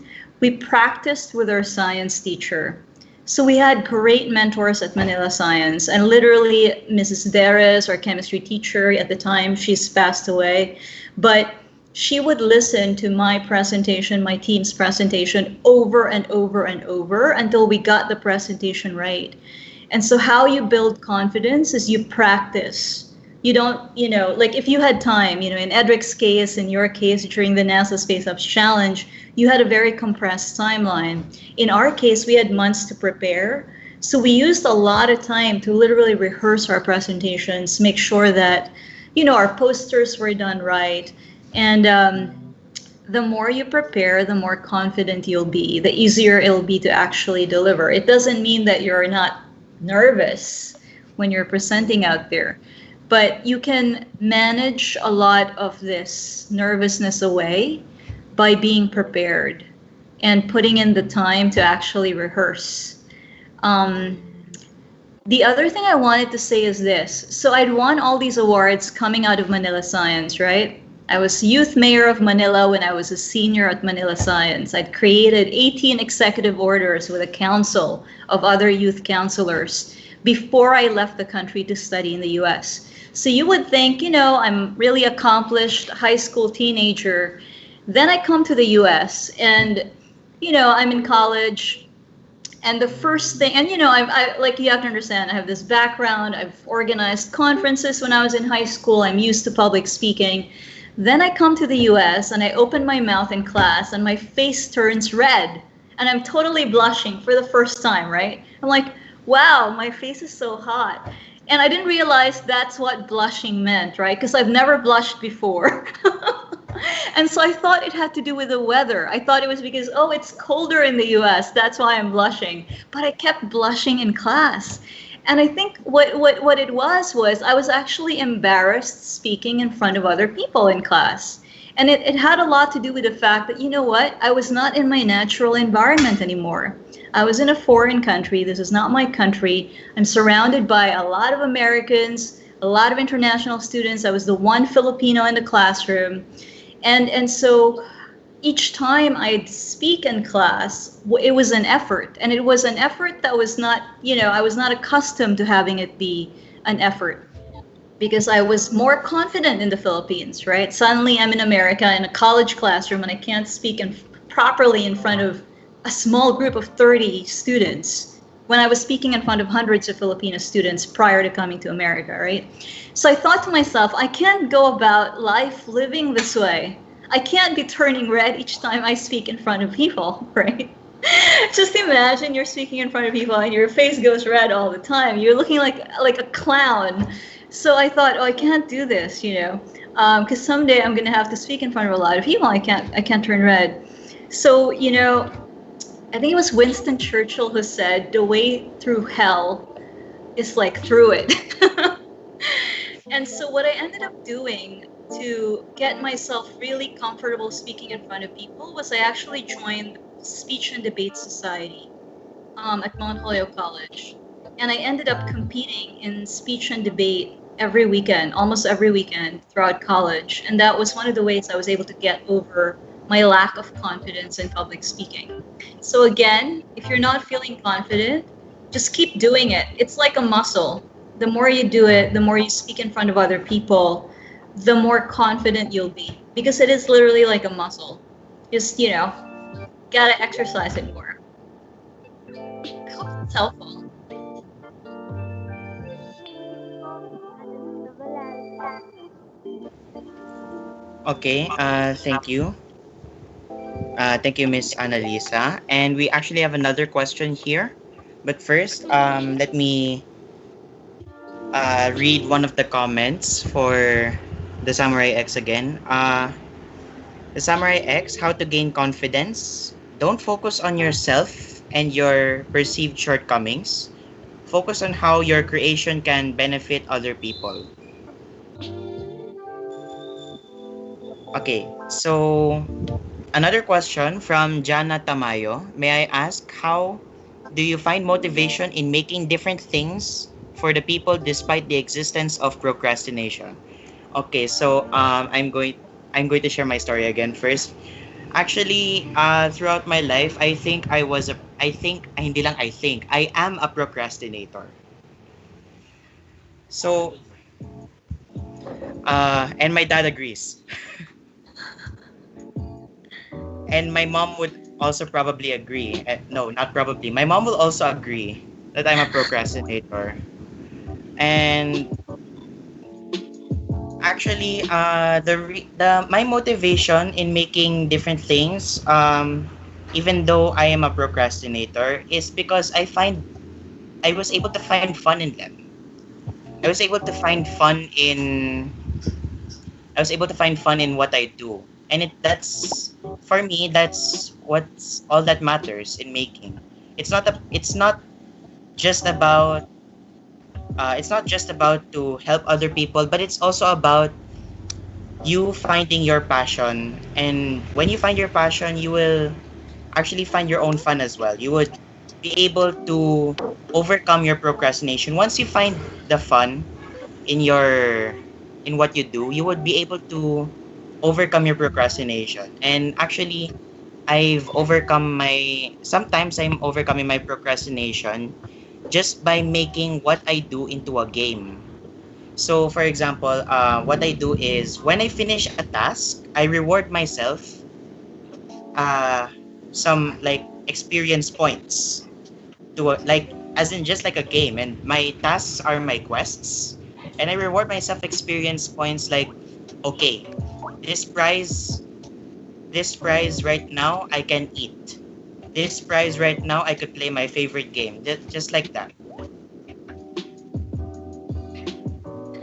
So everybody has their own way overcoming overcoming procrastination. But what I suggest to you guys is just to find the fun in what you do, because everything uh, there's a very famous quote, I forgot who said it, that once you uh, I'm also going to say that in my own words because I don't remember the actual quote. I haven't memorized the actual quote. Once you when you like something that you do, then you will not work for a single day. So it's just like that. Just try to find the fun in what you do. So for our speakers, or for our team, do you have any stories to share as well? Uh-huh. Can I share a story? Sure, sir. Actually, in on the subject of procrastination, I'd like to use Biosti as an example. Uh, the fact is, besides making stuff, we actually have other lives, which is why it also takes so long. I mean, in between, I just got off the phone with Illac a while back because he wanted to use Biosti for one of his campaigns in Makati. He wanted to film delivering delivering his solar thingy with a electric hybrid vintage car. But anyway, I told him, hey, Yeah, sure. I could arrange that after. I could arrange that after about a month. So he goes, "Why a month?" Because it's in the workshop right now. Because I dismantled all the or we're dismantling the batteries, and I'm thinking of changing the batteries into the 21700s. You know, like the one Tesla uses, the bigger the bigger lithium ion thingy. But anyway, because the current batteries right now are a little heavy and occupy more space, which are lithium irons, which is on the front hood. But anyway, I told him it's gonna take a while. So he was going, "Why is it gonna take so long?" So I told him, it's just me and another person. When we have free time, that's the only time we get to tinker and start putting it together. We don't have a real commercial facility or endeavor to do these things. I wish we had, and I wish there was somebody we could, actually pay to do these things, but I'm not really sure who. I'm not really sure who. But on that note, Biasti, I actually bought Biasti 2015, I think. I think I bought him 2015. I picked him off the road. It took about 9 months to restore him, and restore meaning not hybrid either. It took a while to hybridize as well. I think I would probably think about a year after.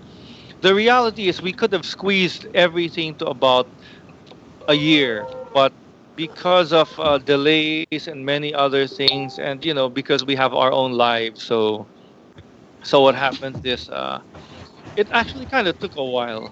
But if you ask me, I would think a lot of maker types are probably procrastinators as well. So I would be surprised. So even if you're taking your sweet time, just at least remember to finish it. At least you have something to show the planet. So there.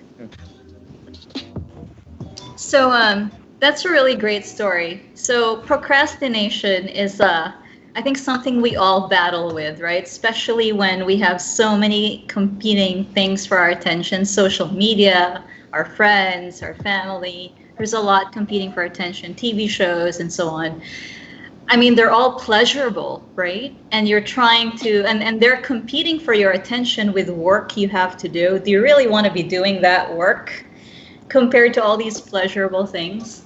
And so I think, what Edric talked about around finding the fun is very important. The other thing is, there are a couple things. One is the like the motivation behind why you're doing something, right? I remember when I was in college, I majored in economics because I wanted to be able to go back home to the Philippines to fix the Philippine economy. So, because, there's poverty in our country. My parents, my family, they come from the rural areas of the Philippines. I wanted to make sure that Filipinos' lives were being lifted. And I thought the answer to that was actually not science. I kind of turned my back on science, even though Manila Science, later on I would go back to it, right? Because life takes you in a spiral. So I'm now back in science. But way back in college, I thought, okay, the way that I do this is I do economics to help solve the Philippine economic development issue.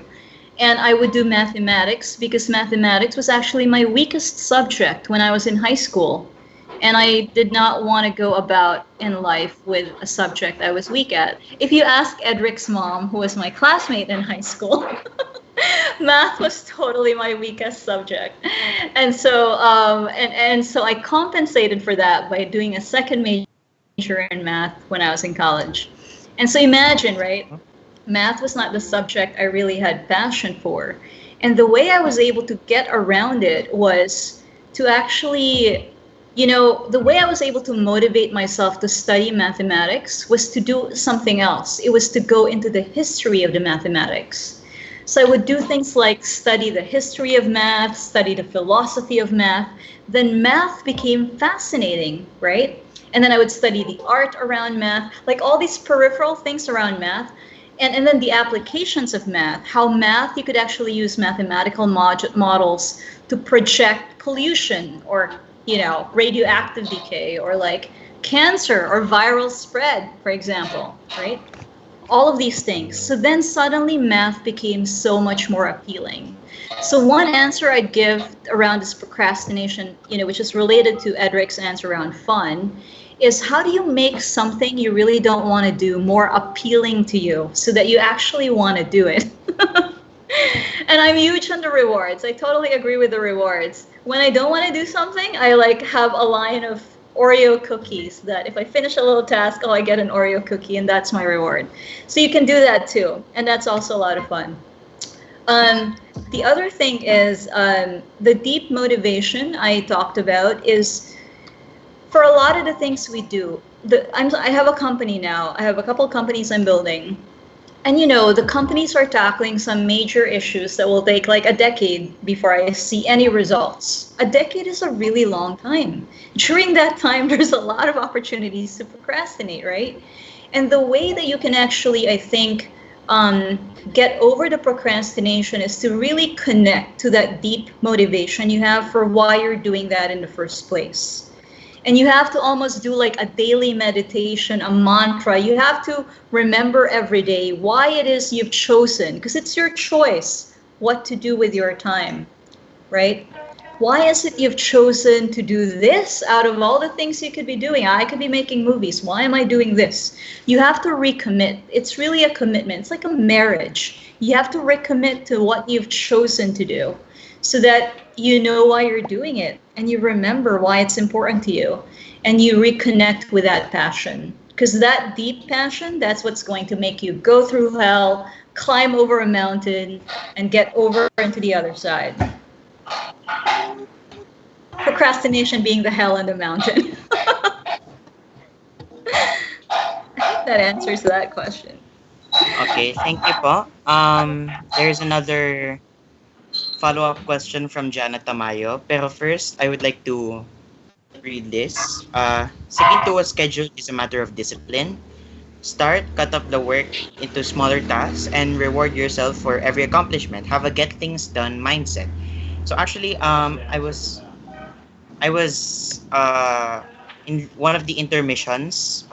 They presented my grade 9 ESP project. Actually, it's ESP because it's actually just like turning trash to treasure. That was the theme for that.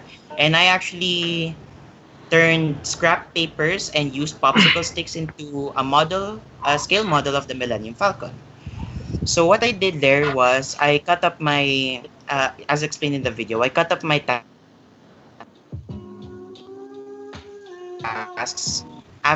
once I'm done with that. And actually, you could also see in my video that I was actually listening to music, and the music that I was listening to there was actually the Star Wars OST, so that I could be more focused to, okay, I'm making Star Wars, I have to think Star Wars. So I was listening to the Star Wars OST, and I think like the day after I had a marathon of watching Star Wars as well. So yeah, it's just about having the focus on to get things done. So back to the question, how do you stick with a certain schedule to make research papers? Oh, that was the answer. What I just read was one of the answers to that question. But do our speakers have anything else to say, Papa? Yeah, can I add this one thing on procrastination I forgot to mention? Sure When you thing. feel like procrastinating, it's actually because it's in response to an anxiety. It's typically a response to an anxiety or a stress that you're feeling. It's like psychologically based. Either the work you're doing is stressing you out, you really don't want to do it, right? Or there's something psychological going on that is preventing you from actually just going and doing it. And part of that is stress, part of that is anxiety. And so it's actually really important that you develop a self-awareness around yourself and around your own emotions and why you're responding that way to a particular task. And if you can do something to either calm yourself, maybe be less stressed. Like I play jazz music. If I'm about to like literally embark on something kind of stressful that I don't really want to do, but I have to do it, I change the music, and the music actually really helps. I either play Latin music, reggaeton, or like jazz music, whatever it is that jives with the work I'm doing, and the music changes the energy in the room. And it really, really helps. It really works for me. So, Star Wars music works for Edric, gets him jazzed up. It's music is such a subjective thing, but music is energy, and you're gonna need that extra boost of energy. So whatever music it is that makes you do the work, you know, experiment, right? Figure out what it is. It helps.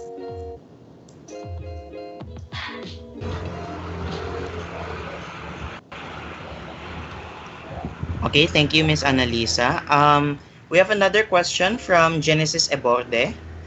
How do you see the potential of the makers culture in the MaSci community given the pandemic?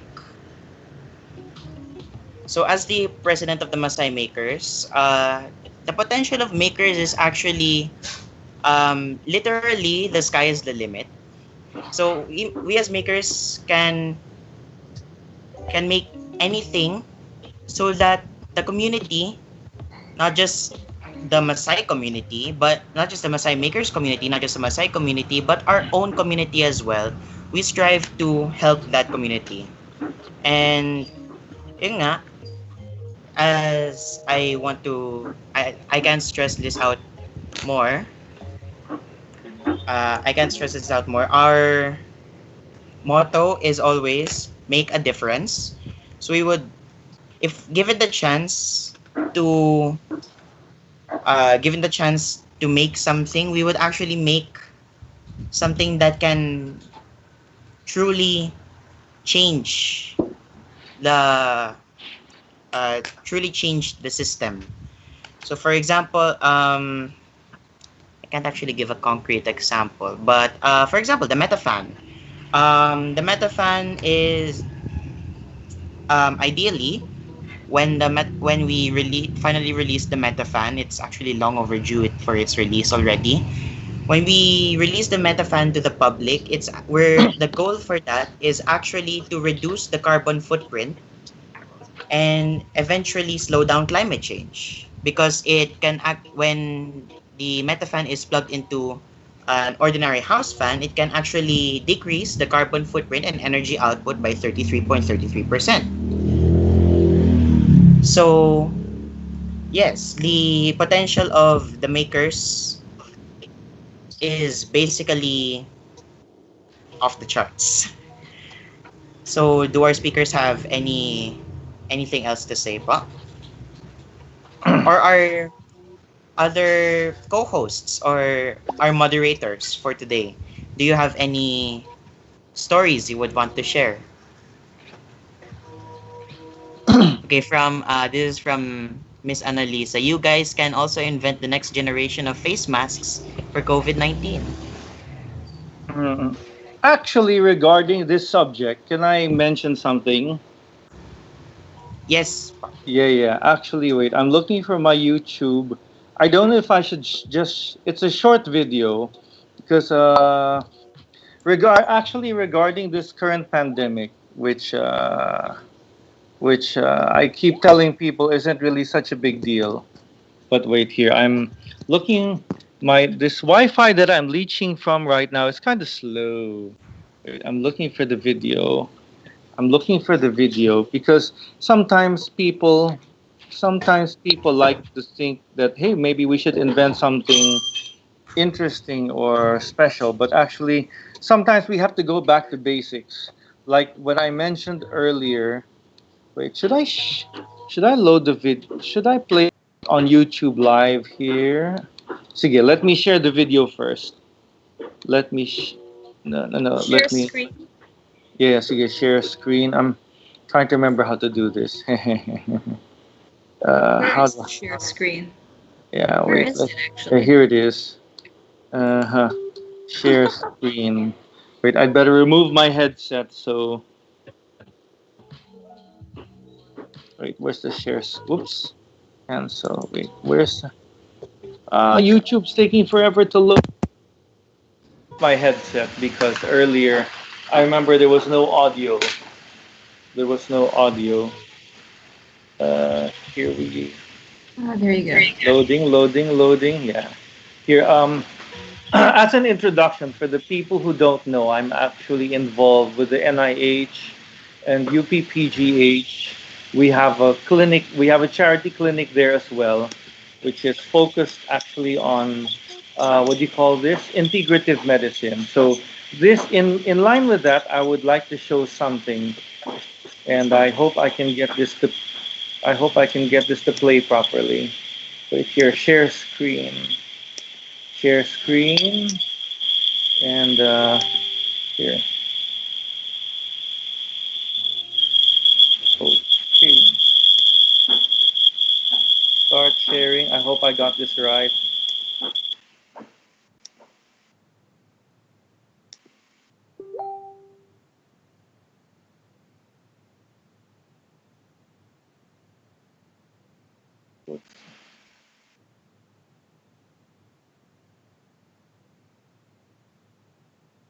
Ah, braso. Ito naman ay luya na may... Wait, can you hear the audio? Yes. Okay, good. Can't see the video though. You can't see the video. Video. You can't see any video. Are you playing it? Yeah, it's playing right now. Naka-freeze po siya sa screen. Ito ay alipunga sa aking Can you see the video? Yeah, we can see it now. luya na may... anong tawag dito? Na may luyang dilaw. Oh man. Maybe I should just share the.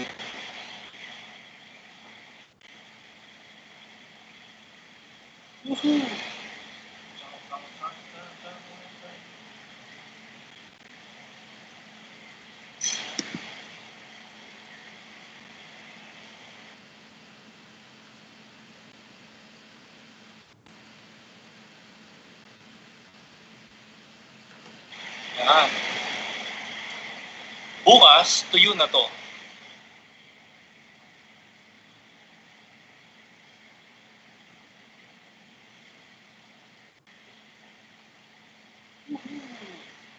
Ang luya na may luyang dilaw. Wow.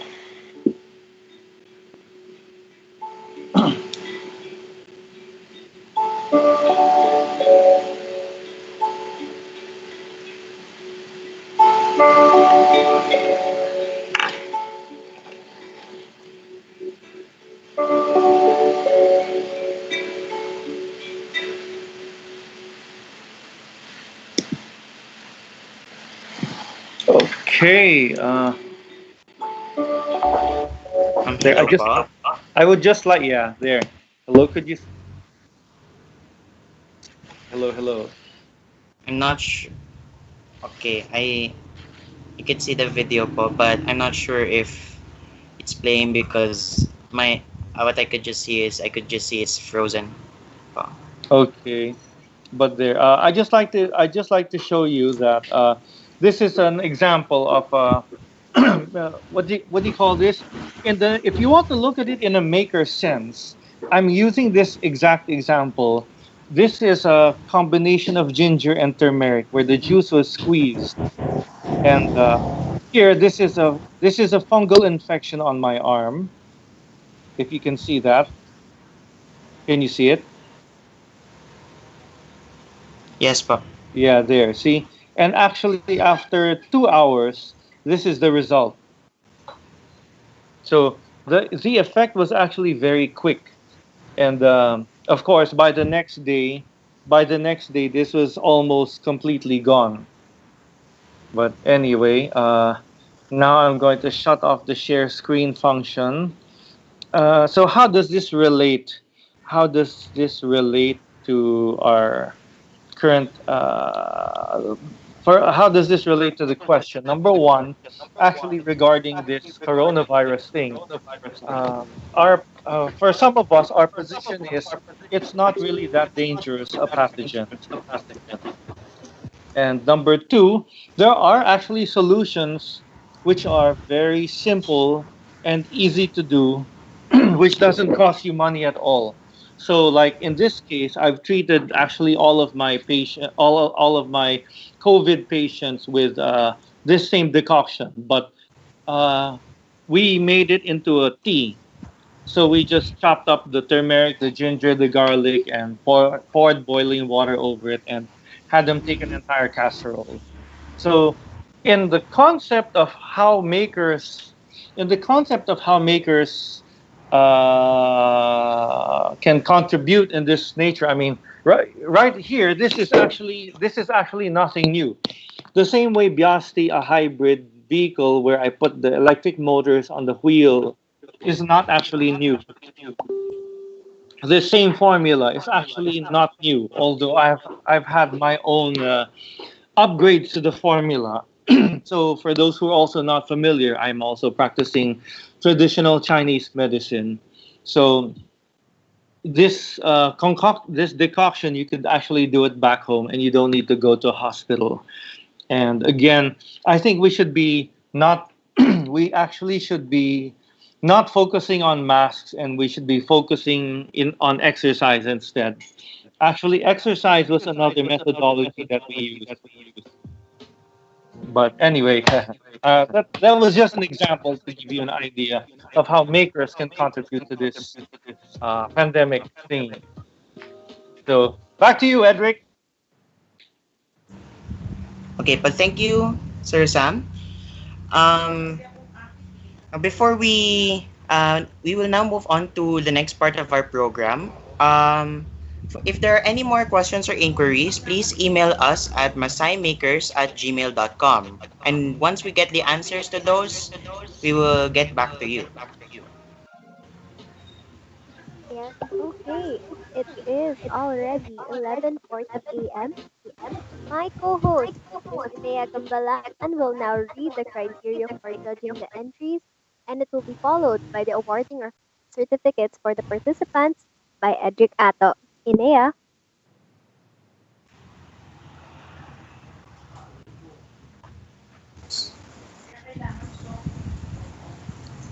Inea, are you there? Hello? Yes. Hi, Nea. Hello. Okay, so for the criteria, we will be judging the participants with the following criteria. Okay. The first criteria is creativity. We would describe creativity as if it is aesthetically pleasing to the eye. This criteria will stand for 30 points. Next would be presentation. If the creation is well presented to the audience and the judges, this will stand for 10 points. Resourcefulness. If the creation uses materials that can be easily found in the household and are recyclable and eco-friendly, this will stand for 30 points. Relevance to present situation. If the creation can contribute to what is currently happening in any way, this will stand for 25 points. And last, we will have timeliness. If the creations were passed on time and do not go over the 7-minute limit. Thank you, Nea. Now for the certificate of bring us. sorry. For the certificates, this certificate of participation certifies that Maria Catrina T. Chan has actively participated in the Make It Show It event held by the MaSci Makers Club with the theme Make a Comeback and Thrive, Preventing, Mitigating, and Building Resilience to Epidemics and Pandemics, given this 24th of September in the year of our Lord 2020. Signed by Edric Luis G. Ato, President of the MaSci Makers Club, Ms. Gerald Ann M. Sarabia, Advisor of the MaSci Makers Club, and Dr. Richard C. Montserrat, Subject Group Head of STEM. Next, this certificate of participation certifies that Maximus U. William has actively participated in the MaSci Make It Show It held by the MaSci Makers Club with the theme Make a Comeback and Thrive, Preventing, Mitigating, and Building Resilience to Epidemics and Pandemics, given this 24th of September in the year of our Lord 2020. Signed by Edric Luis G. Ato, President of the MaSci Makers Club. Ms. Gerald Ann M. Sarabia, Advisor of the MaSci Makers Club. Dr. Richard C. Montserrat, Subject Group Head of STEM. And finally, this certificate of participation certifies that Elizah Juliet Bacani has actively participated in the MaSci Make It Show It event held by the MaSci Makers Club with the theme Make a Comeback and Thrive, Preventing, Mitigating, and Building Resilience to Epidemics and Pandemics, given this 24th of September in the year of our Lord 2020. Now, I would like to present a certificate of appreciation to one of our judges.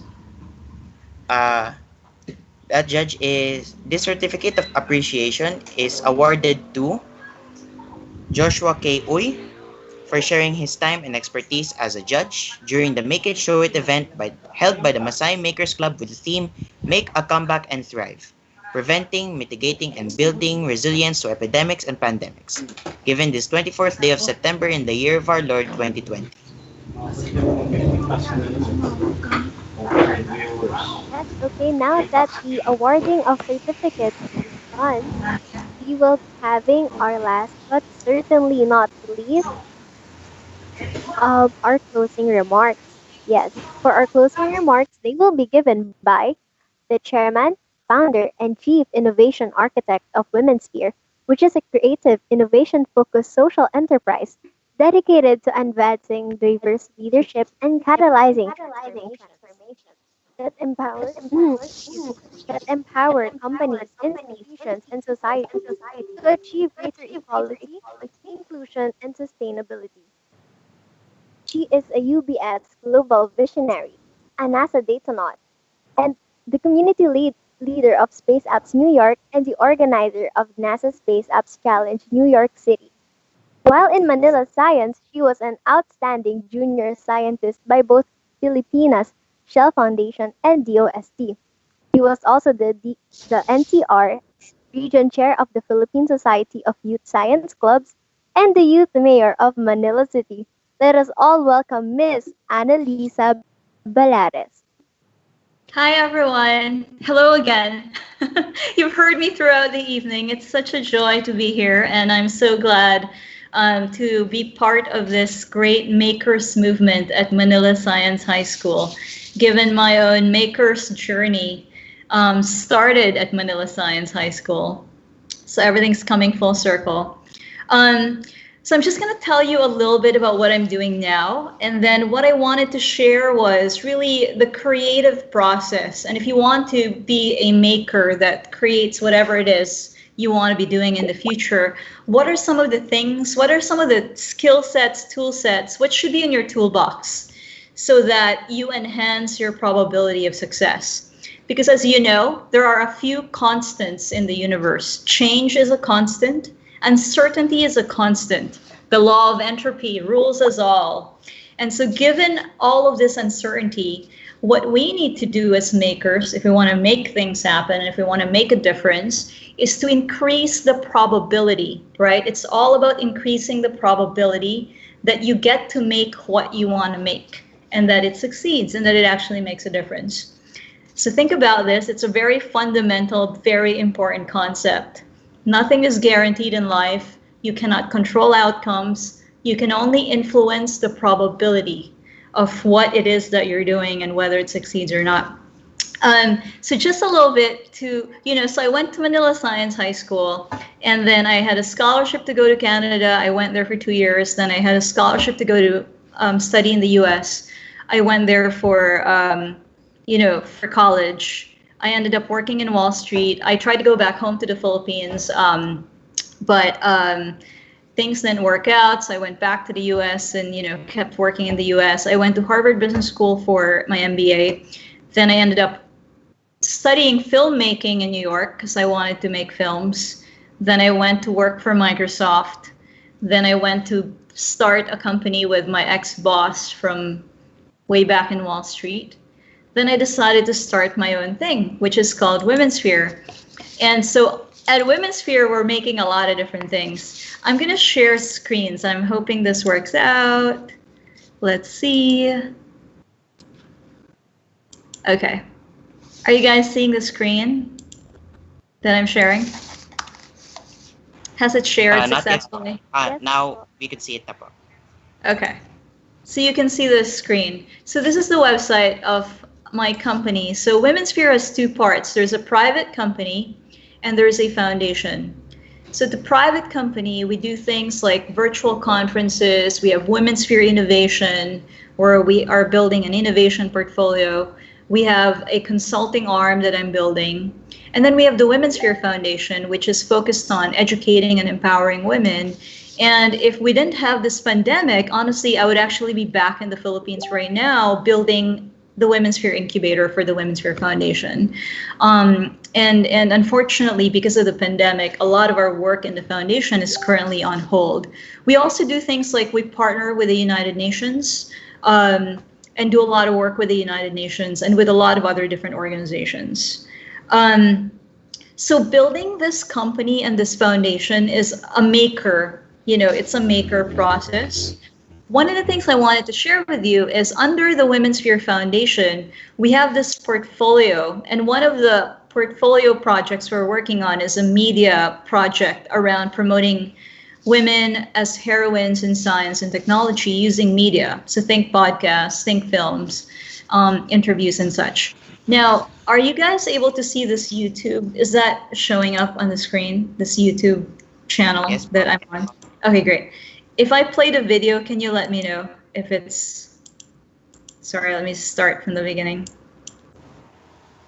Are you seeing it? Yes po. But I can't hear audio po. You can't hear the audio. Can you hear the audio? No po. No po. Those are my parents. I'll just narrate. That's me when I was a kid. That's me at MaSci. Those are my heroes. I'm gonna send the link. Okay. So that's my family.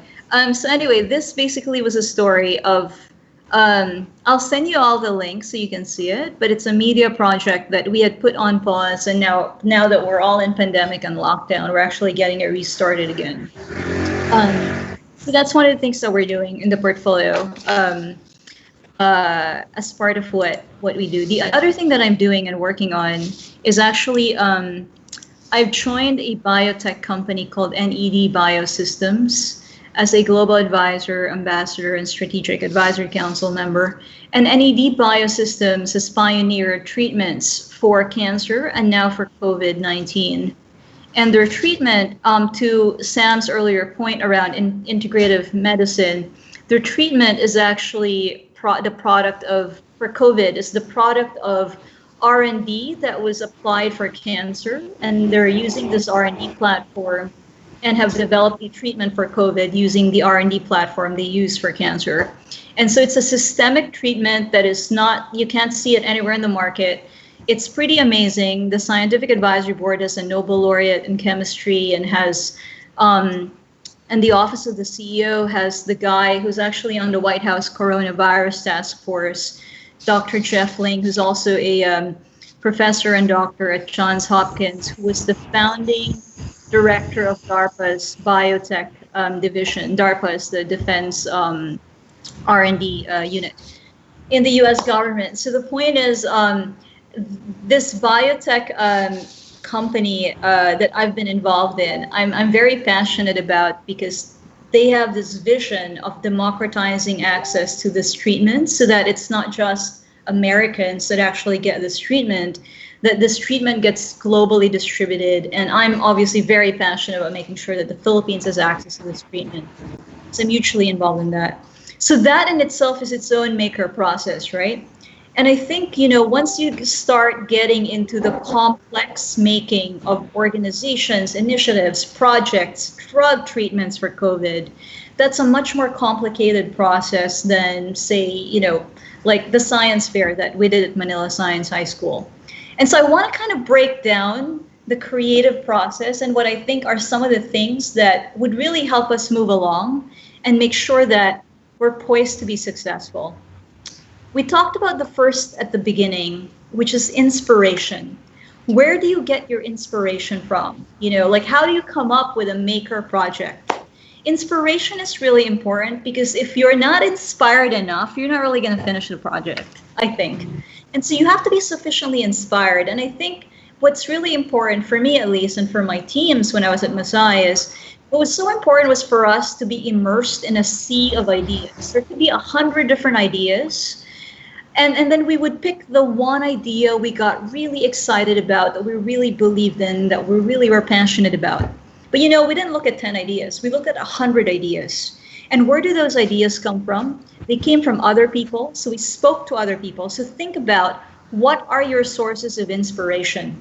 Other people are sources of inspiration. They're experts, whether it's teachers, scientists, YouTube, people's stories, history even, right? You can read through history and get inspiration from history. So other people are sources of inspiration. Media is a source of inspiration.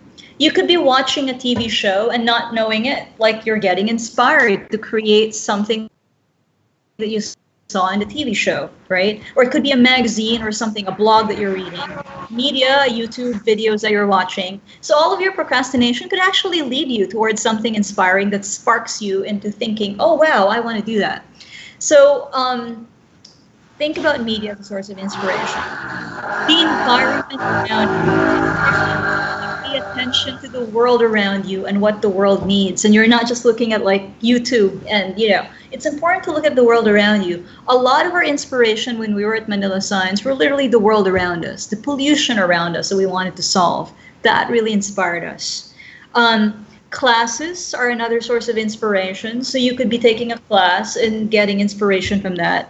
Reading your textbooks. I hate to say this. I'm a total geek, but textbooks to me have actually been sources of inspiration.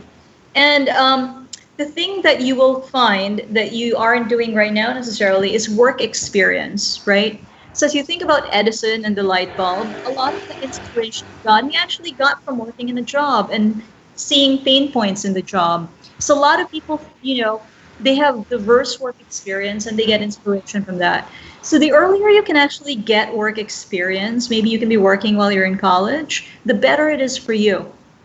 Because you will get ideas from all of your experiences, wherever it is that you work. You could be flipping burgers at job, and that could be a spark for a future idea you may have down the line. So do not discount a lot of these, blue-collar jobs or internships. Every experience you have in your life can be a source of inspiration for what you want to make. So that's one bucket, inspiration and where it comes from. It comes from people, media, the environment you're around, classes and teachers. Then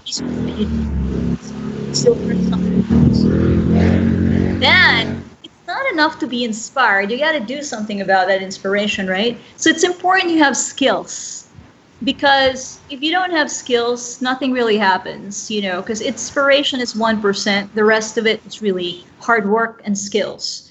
So how do you get skills? You take classes. You can go on YouTube and learn how to do things. Like I'm learning how to bake a cake for the first time this coming weekend using a YouTube video and a cookbook, right?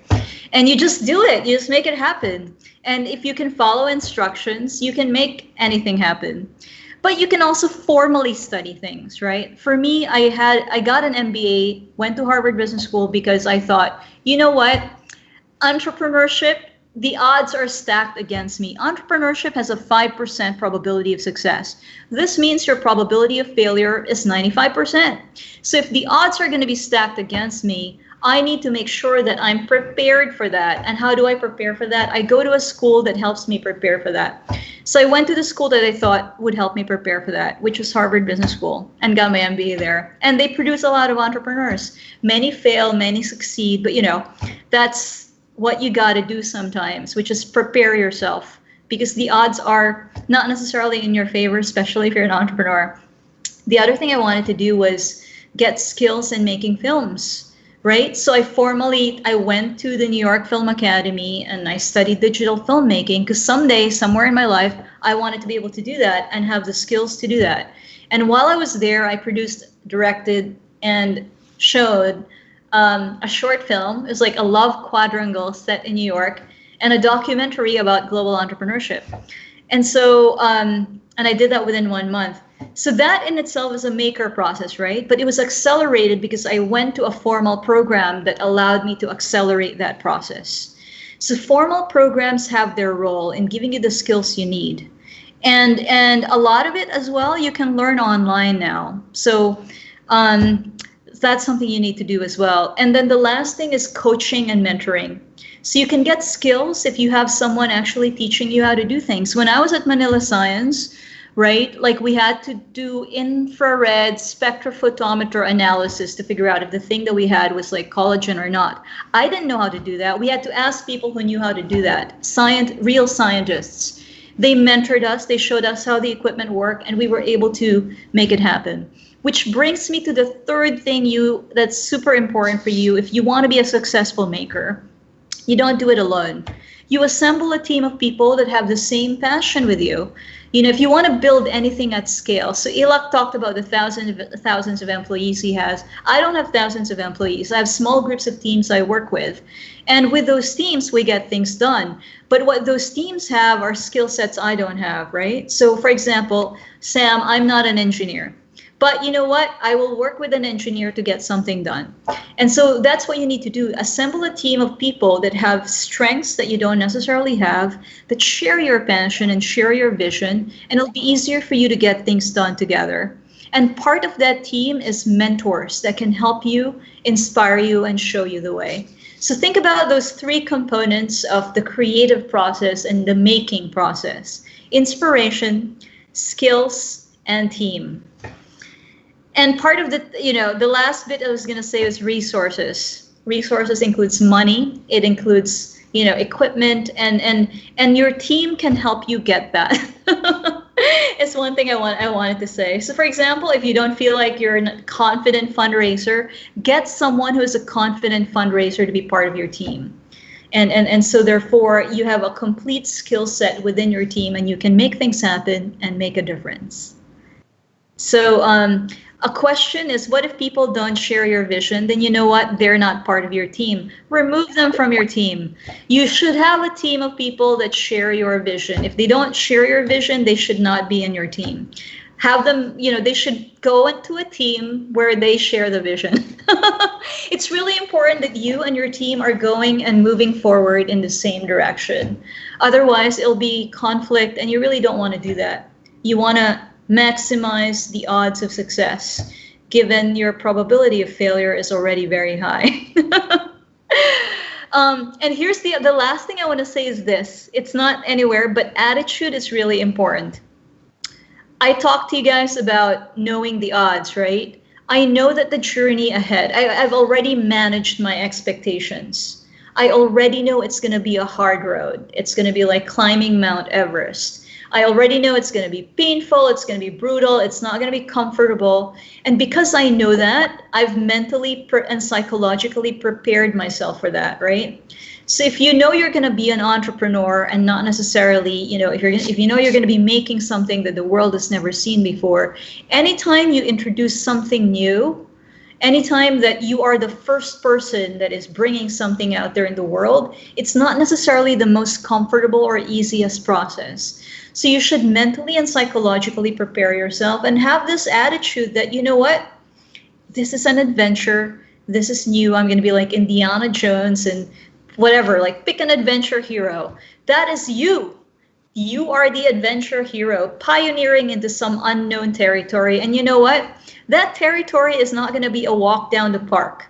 It's going to be filled with snakes. They'll like stab you in the back and bite you and, are venomous. They're going to be scorpion. It's not going to be easy. So if you mentally prepare yourself for that, if you bring ointments and, anti-venom and whatever, like you prepare yourself for that, you'll be ready for this adventure. That is going to be a very special journey.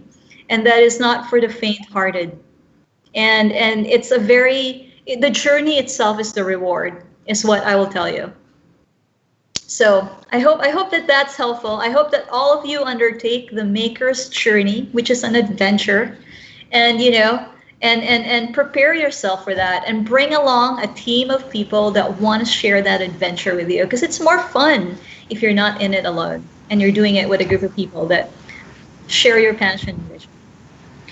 Enjoy, make it happen, make a difference, and do it together and have fun. I hope that helps. Thank you, Miss Analisa Balares. You serve as an inspiration to us and to makers everywhere. We will make sure to enrich our skills and help each other to truly make a difference in this world. I would Yay! like to give award a certificate of appreciation. This certificate of appreciation is awarded to Analisa L. Balares for sharing her time and expertise as a resource speaker and judge during the Make It Show It event held by the MaSci Makers Club with the theme Make a Comeback and Thrive, Preventing, Mitigating, and Building Resilience to Epidemics and Pandemics, given this 24th day of September in the year of our Lord 2020, signed by Edric Luis G. Ato, President of the MaSci Makers Club, Ms. Gurel M. Zarabia, Advisor of the MaSci Makers Club, Dr. Richard C. Montserrat, the subject group head of STEM, and June Hayden R. Simpson, the current principal of Manila Science High School. Thank you So so much. before we end the program, I would like to say a few words. Uh, this event wouldn't be possible without the help of Miss Gerald Sarabia, our advisor. She has supported us not just in for this event. She has supported us even last year. I would also like when we have started the club, I would also like to thank our judges and speakers for taking their time off. I know you're super busy, and thank you for. We really appreciate the help, and especially to Miss Annalisa, because I think it's already at midnight there in Yeah, it's the midnight. US. That's still awake at We midnight. are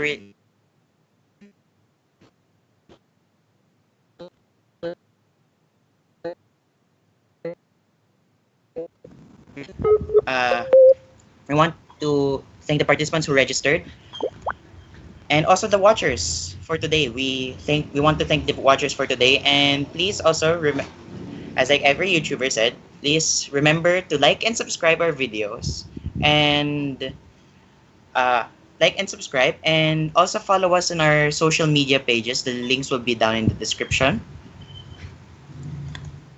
And I would also like to thank the team we have right now.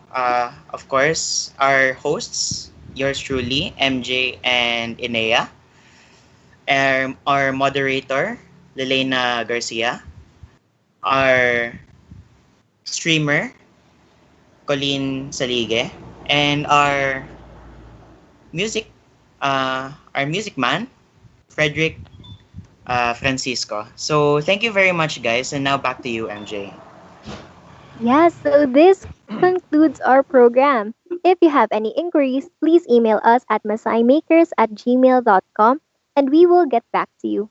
Before you leave, I, on behalf of the MaSci Makers Club, would like to say thank you for attending. We hope you learned something and we hope to see you next time. Thank you and mabuhay! Have fun, everyone.